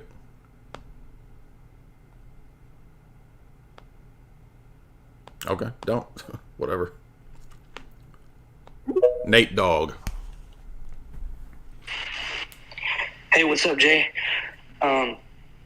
So I am Orthodox now, but I grew up evangelical Protestant, and I kind of toyed around with Messianic Judaism a little bit, so I wanted to touch on that. And it's funny because a lot of these Messianic Jewish people, they kind of just, like that Jewish guy that was just in here, they just make up their own epistemology. Like, they just make up whatever they want. Like you're saying, oh, well, it doesn't say that in the commandments. Well, are you bound to the whole Torah or just the commandments? No, it's an arbitrary way to construct a system where you say this verse is the key verse, everything else is smushed. Think about the Muslims, right? Like when Jesus says the Father is greater than I. Well, greater in what sense? Oh, well, that means that Jesus isn't God. So every other verse is squeezed into Jesus is greater than I on their assumptions as to what that means. Yeah, and even and it's funny, because then he goes, oh, I don't want to go to the text. Like, I was just reading through Exodus 33 the other day, and in the same chapter, you can see multiplicity in the Godhead, because it's in Exodus 33:11, God spoke to Moses face to face as one man speaks to another. And then in verse 20, God says, well, you cannot see my face, for no man can see my face and live. So in his paradigm, he makes the Torah contradict itself, so it's self-refuting. Absolutely, yeah. I mean, every heretic does this, where the texts end up contradicting because they always build their case on, I don't have to deal with all the other ones, this is the key. Okay, why is that verse the key and not the other verse? Oh, well, because I have an arbitrary standard that it's only commandments that I'm concerned myself with. Well, wait a minute. So the rest of the books don't matter, just what you think are the commands? Yeah, and it's like, and even with the Messianic Jews, my parents are Messianic Jews. I went to Messianic synagogues before I questioned my Protestant presuppositions, which eventually led me to Orthodoxy. That just works for them, or for us, and refuting them, Black Hebrew Israelites, all these people. You just question their canon of Scripture because they affirm the New Testament and all this stuff, and it's like, okay, well, how do you even know that's in the Bible? Or, it's just, once you like get a hold of these things, or I know you know this, but now that I'm like learning epistemology, I'm like, oh, it's just, it's just the same thing everywhere, it seems like. But anyway, that's all I had to say. Yeah, everybody should read the Summer book here, right? Who is a modern academic, Jewish academic. He's not a Christian. And the whole book is basically just pointing out how the Hebrew revelation itself, the Torah, the prophets, etc., clearly presents a God who can be manifested in time and space and is not, strictly speaking, abstract and Unitarian. And so what happens with all these passages? Well, they got to be dealt with in some way. How do we deal with it? Well, we use all kinds of sophistry, all kinds of speculation, all kinds of twisting to say, it doesn't matter, I don't have to listen to those passages. I don't want to go to those passages, you don't go to those passages. Again, that's why Daniel 7 and Daniel 9 are such problem passages as well, and why you're cursed if you read those as a Gentile, because they're such a problem for the Jews. And they say, well, you're just not even allowed to read this. You shouldn't even read this. Because it says that the Messiah will come, these things will happen, the temple will be destroyed, this is a sign of the coming of the Messiah. By the way, I don't have to listen to that because I deem this to be not just a commandment. What's up?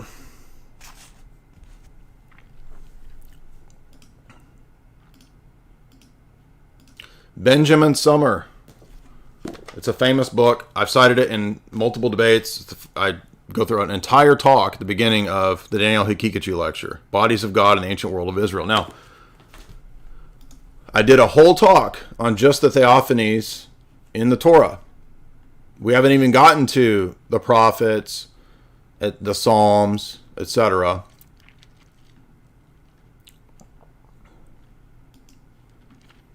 It took 3 hours to go through all of and I even missed one or two. 3 hours to go through the theophanies in the Torah. Here we go. So it took 2 hours to do Genesis and Exodus. Okay. And according to that guy's logic, none of that matters. I don't have to address any of that. I don't want to go to the texts. Proving my initial point, which is that rabbinical Judaism doesn't actually care what the Torah and the prophets say. What they care about is the rulings that supersede it. And he said, well, the rulings aren't technically revelation. So what? That doesn't mean that it doesn't supersede it. I don't care what you call it. If it supersedes it, which you illustrated in your line of argumentation, proving my original point. What's up, man? David? Hello? Mm-hmm. You hear me? Yep. So I have a question about Islam. One of the most interesting things to me about, generally speaking, Islam and Muslims, when they argue against Christianity, is they tend to say that we're not united, right? They tend to pinpoint that there is no original Christianity or something like that anyway. And to which we can say, well, I don't care about Protestants, I don't care about Orthodox, I don't care about Roman Catholics. Orthodox Christianity is the true Christianity because of its theology, because it's when we look at the theology, it's revealed, and philosophy, everything is coherent. I have a question about Islam in general. Do they have this concept of true Islam, original Islam, like we do? Well, I mean, this is what Salafi stuff is the idea that they're going to return to the early righteous. So Salafi refers to the early righteous believers of the first couple generations of Islam. So their idea is that they are returning to that pure version. So it's kind of like an Islamic version, like Protestant fundamentalist ideology. So, I mean, they don't have an idea of a true church, but they do have this idea of returning to the pure original Islam. So what they basically got, as far as I understand, is they got something you can say, quote unquote, revelation, but they just continue evolving theology. They look at these things and they see the problems and they try to, basically, it's like natural theology almost, right? Well, I mean, they believe in natural theology, absolutely, but what do you mean? How does it relate to this? Well, I don't know. It's kind of I don't know. It could maybe disprove Islam in a way. I tend to look at it a little bit that way. I'm actually not sure how, but just I kind of see something in between there. Like, well, I mean, you could ask like basic epistemic questions, because the classic Sunni position, whether Salafi or whatever, they pretty much just believe in a very basic empiricism. They're pretty much nominalists when it comes to like universals and that kind of stuff. So it's a very simplistic, naive approach. In fact, Ibn Taymiyyah actually anticipates the British empiricists by several centuries. So the Oxford History of Islam actually makes an interesting case that Islam was way ahead of John Locke in like basic bitch empiricism, literally. So, yeah, you could go about that route. If you go back and watch my debate with Azwar Rashid, we kind of go in that direction, because he starts talking about kind of these basic natural theology principles. And if you read his book, I have his book over there called Islam Answers in Islam. Islam Answers Atheism. That's it. I mean, he just repeats like basic bitch empiricism, like John Locke and David Hume, not even realizing that. Yeah, there's a lot of problems when you adopt the Lockean Humean position, man. But that's actually classical Islam is very, very empiricist. In fact, one of the books that I've used, let me find it.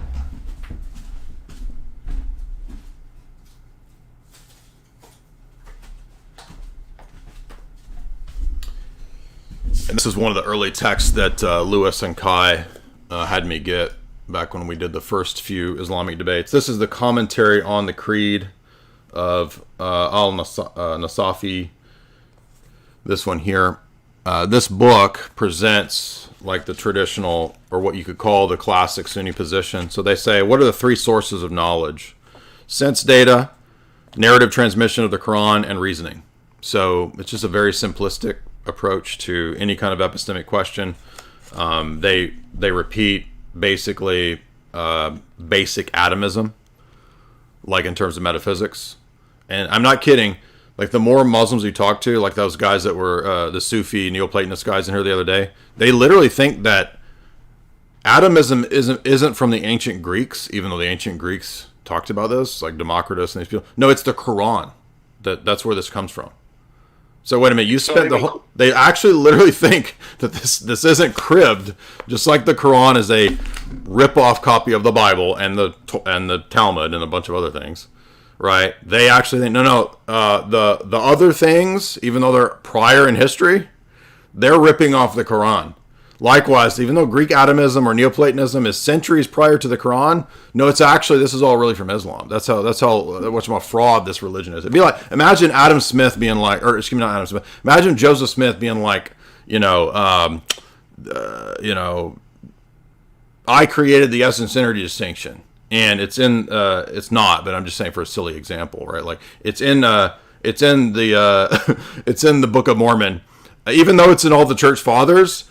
Joseph Smith actually created it because the Book of Mormon's true. I mean, that's how silly this stuff is. And by the way, even the Oxford history of all this stuff, it's funny because they'll point out that like Muslims claim that like they invented these things, but they're obviously from Greek philosophers. So it's not just a copy and paste ripoff from the Bible and the Talmud and other things. It's a copy and paste rip of Greek philosophy, and then they'll try to like claim. It'd be like me saying, let me talk about the monad, the dyad, and the triad, and I write a book about it, and I say, Plato got that from me. Yeah, that's insane. But generally speaking, all this Islam religion is actually insane. I mean, they could say, no, they got it from Koran because Koran is, I don't know. Well, they'll say it's the uncreated speech of Allah, right? Yes. And so that's how the Quran. So that's where it's really from. So it's like, but Plato wrote this. But Plato. It's not from Plato. It's from the Quran. It's from the uncreated Quran of Allah. I mean, that's ridiculous. Yeah, because Plato was a Muslim, he bowed down right. in front of Acropolis. Exactly. I mean, it's pretty, especially the arrogance of Muslims. I was looking at your debate with Daniel Hakikachud. I mean, I just can't look at it without my eyes bleeding so much. Like it actually hurts. Yeah, well, arrogance makes you stupid. So exactly. Yeah. All right. Well, thank you for that. Appreciate that. Let's move on here to Tehran. Quran. Allah.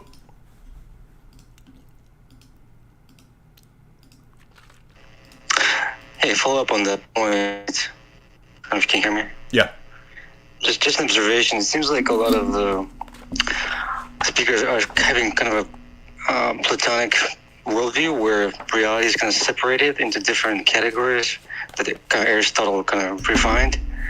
And so they can't grasp the idea of united kind of cohesive reality where the spiritual and the material are tightly intertwined.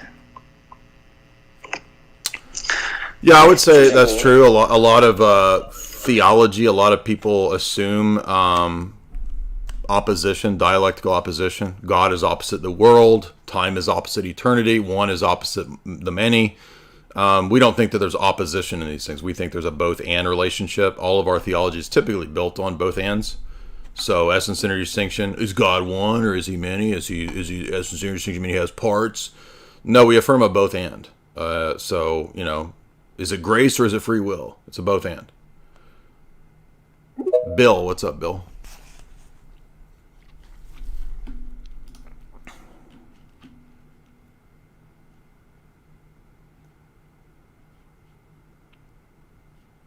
Gotta unmute. Townsley, $10. I want to attend an Orthodox church tomorrow. However, the options are minimum. Greek, a Western Rite, an Antiochian. I guess the Antiochian. I don't know, but I would just visit them all and see which one's the best. Don't worry about jurisdiction so much. Diego, $2. Picking up from that rabbinical Jewish guy who is ignorant. Why does the angel of the Lord speak with Zechariah in Zechariah 1, 12-14? Yeah, I mean, there's just go through all the lectures that we've done on the theophanies. I mean, we've done many of these, and they just say, "Well, we don't care about any of that." Again, proving the point. What's up? Am I up? Mm-hmm. Sorry, Jay. I wanted to ask you. I saw it briefly. The title you mentioned. We can ask about geopolitics. Yeah, sure. Just if you could go over, I always found interesting when you talked about the doctrinal warfare program and how the CIA infiltrated the Catholic Church in order to, mold the ideology of globalism, so to speak. I'm paraphrasing, with Christian doctrine and sell it to the world. I think that there's an aspect of that with the Protestant churches, especially evangelical. Right, yeah. The doctrinal warfare program is not limited to Catholicism because obviously they wanted any outfit to be an arm, an extension of Americanism. So soft power, you want to utilize all of these things, not just Roman Catholicism, but Roman Catholicism is very powerful in the world. But no, absolutely, the same programs were used for Protestants and Orthodox as well. I mean, there's well-documented, declassified things of the Patriarch Constantinople being co-opted and used by the CIA by his own admission. For sure. I think as soon as Bartholomew was enthroned, he came out as the Green Pope, and his main concern was environmentalism. This is back in '93. I think the jig was pretty much up with... yeah, I think it's obvious that he's part of that co-opting as well. But the book that you're referring to is one that I've lectured through many times. It's a necessary, excellent book. John Courtney Murray, Time Life Magazine and the American Proposition, How the CIA and their Doctrinal Warfare program changed the Catholic Church. This one's focusing obviously on Jesuits and John Courtney Murray. But again, yes, the same programs existed for Protestants and Orthodox as well. Awesome. Is there a version of that? Has anyone ever done a book or any research on the same issue, but focusing on the evangelical movement that were pushing the Americanist doctrine, or is that specifically? I mean, the closest thing to what you're asking for that I'm aware of, and there's few and far between. I mean, there's some of this is in the Marco Graziano book about the CIA and the history of Errand into the Wilderness, the history of CIA and religion. Many chapters touch on evangelicalism there. Michael Graziano, I've lectured through his whole book as well. But then there's a book called Thy Will Be Done, which focuses on the Rockefellers utilizing Protestant missionaries in Latin and South America. It's over here somewhere, this one. Now, I've been on a podcast with this woman, and we talked about some of this, but this is a massive book. I've not read this whole book yet. I've read certain chapters out of it.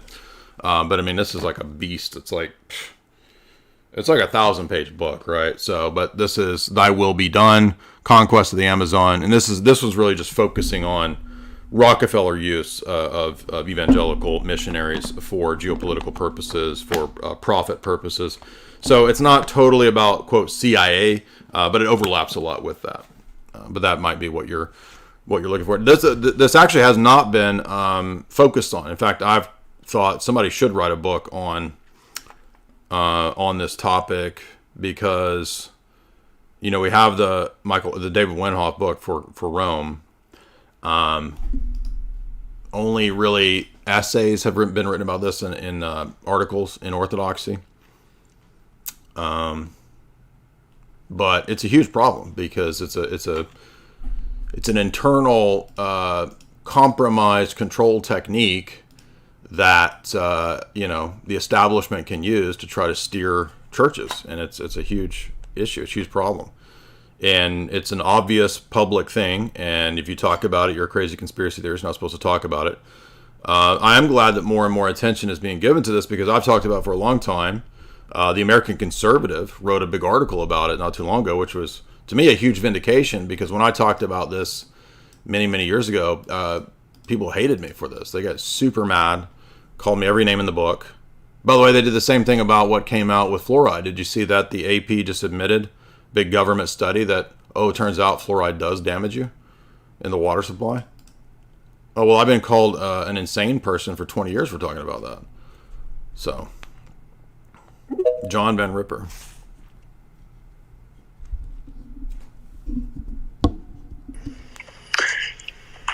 Hey, Jay, I'm a dispensational Baptist, and I believe that God has revealed himself to his people and dealt with his people with various covenants throughout time.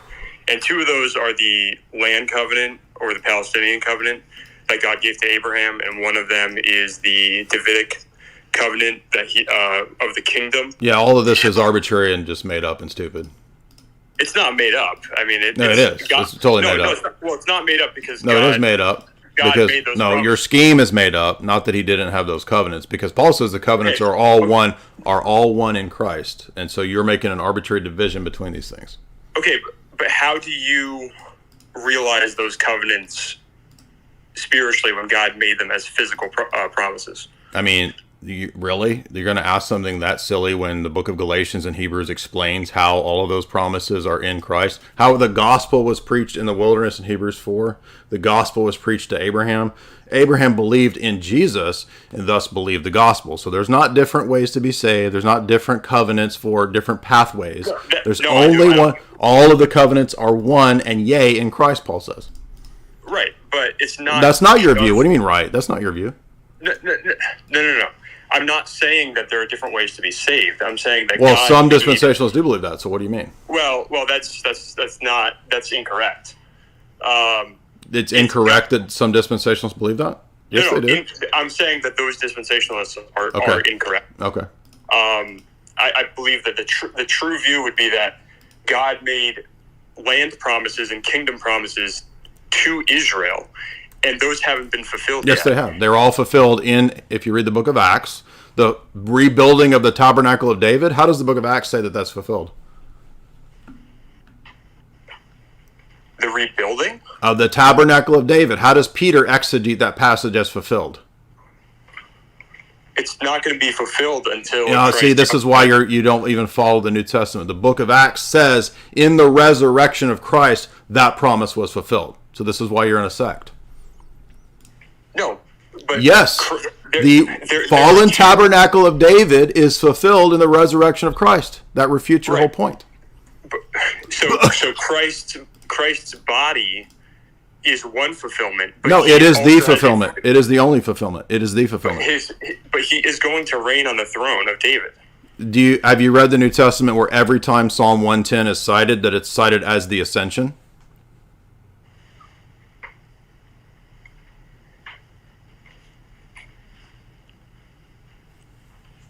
I just don't understand how... Silence. Why? What did I just say? What did I just say? God is not a liar, and he made these promises. The promises are fulfilled when he ascends and reigns from on high. Sit at my right hand until I make your enemies a footstool. Every time that's cited in the New Testament, it's cited about the ascension. Ascension. That's why dispensationalism is stupid heresy.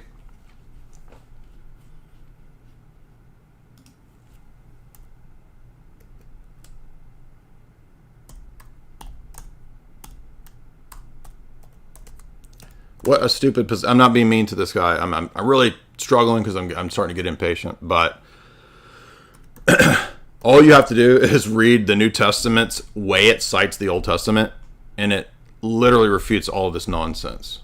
Right? So let's go to the book of Acts, where it talks about the tabernacle of David.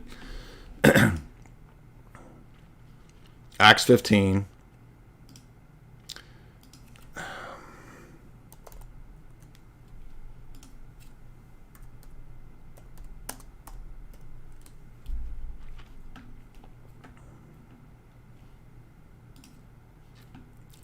What is it? 15:16.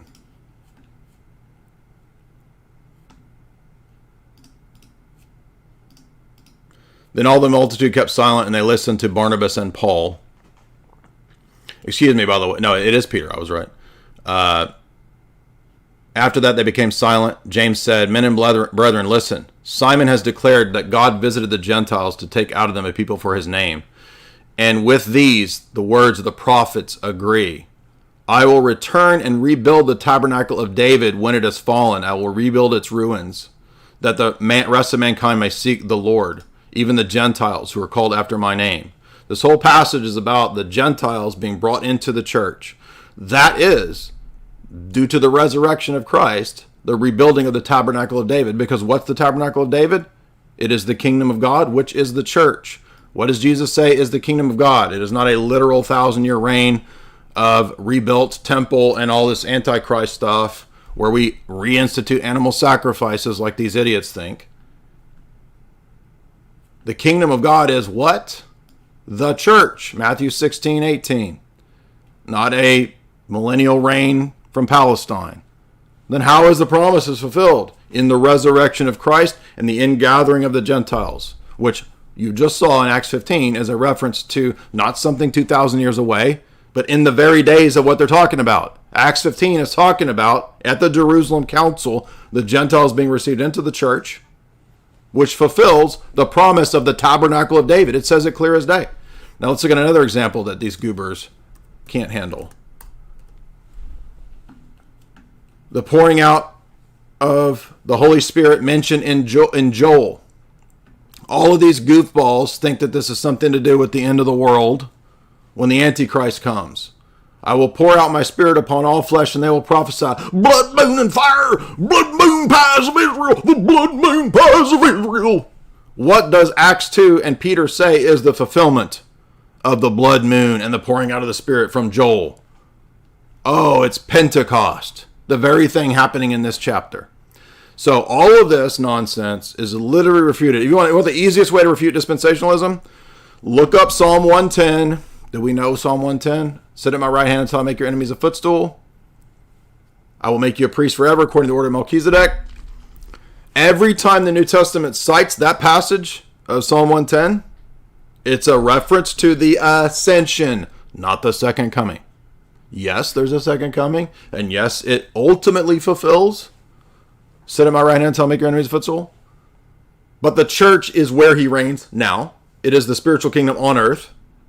It was established when he came the first time, as Acts 2 says, as Acts 15 says, as the tabernacle of David. That's the church. Galatians, another easy way to refute these goobers and their stupid Judaizing heresies.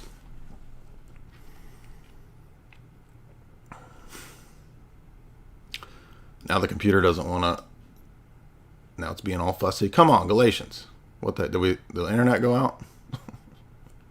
Galatians 6.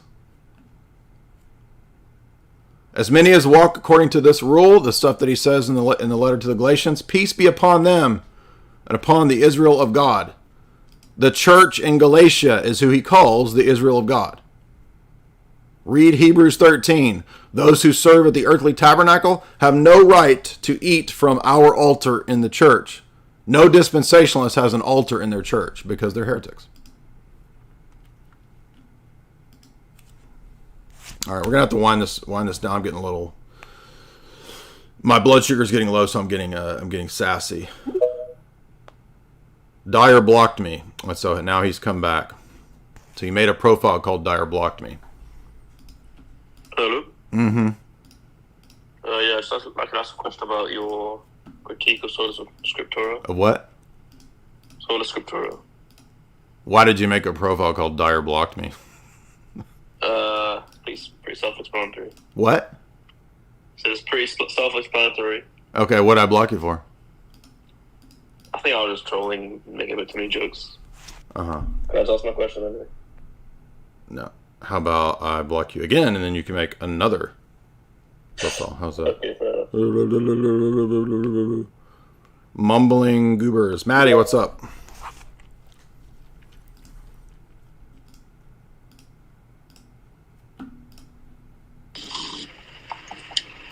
Yeah, Jay. Yep. Just a quick question, bro, if you don't mind answering. Recently listened to your podcast with Sam Hyde, and I know he's a bit of an interesting thinker. I was just wondering, what are his spiritual beliefs in terms of like Christianity? I don't know. We didn't really spend much time on that. He's asked me a few questions here and there, but beyond that, we didn't go into much detail about what he himself believes or thinks. Tim.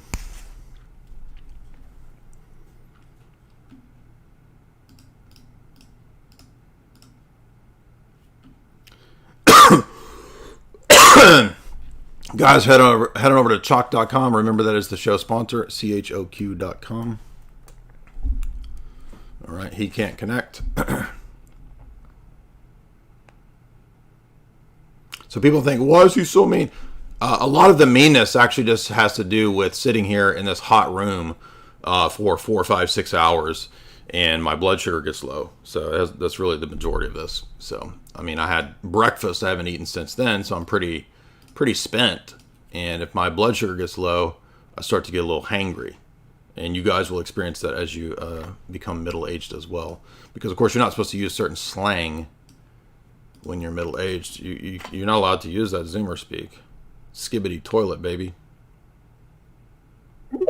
Master unmuterer. Yeah, he should make another profile called Dyer blocked me again. Exactly. You hear me? Mm-hmm. Okay, I have a few questions. So Trent Horn did a video responding to your video about 10 reasons I'm not Catholic. And I did a response to that.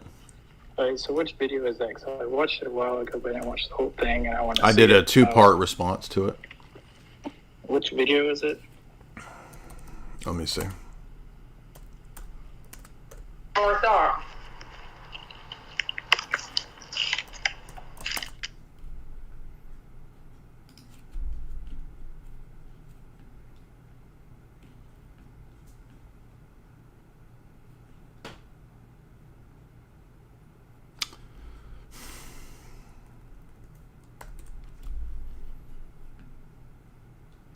So the first one is called number 1 right here. Roman Catholicism refuted, a response to Trent Horn's rebuttal.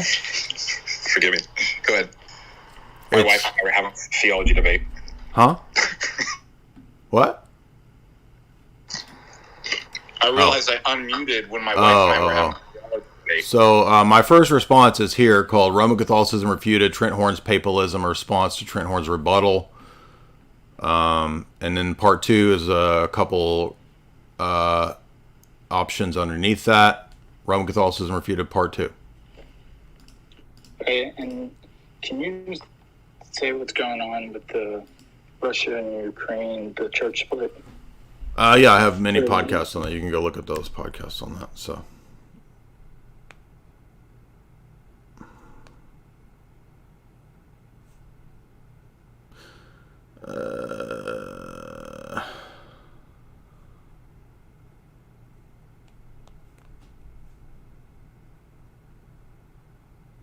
Let's see. Somebody called me. I'm trying to figure out who it is.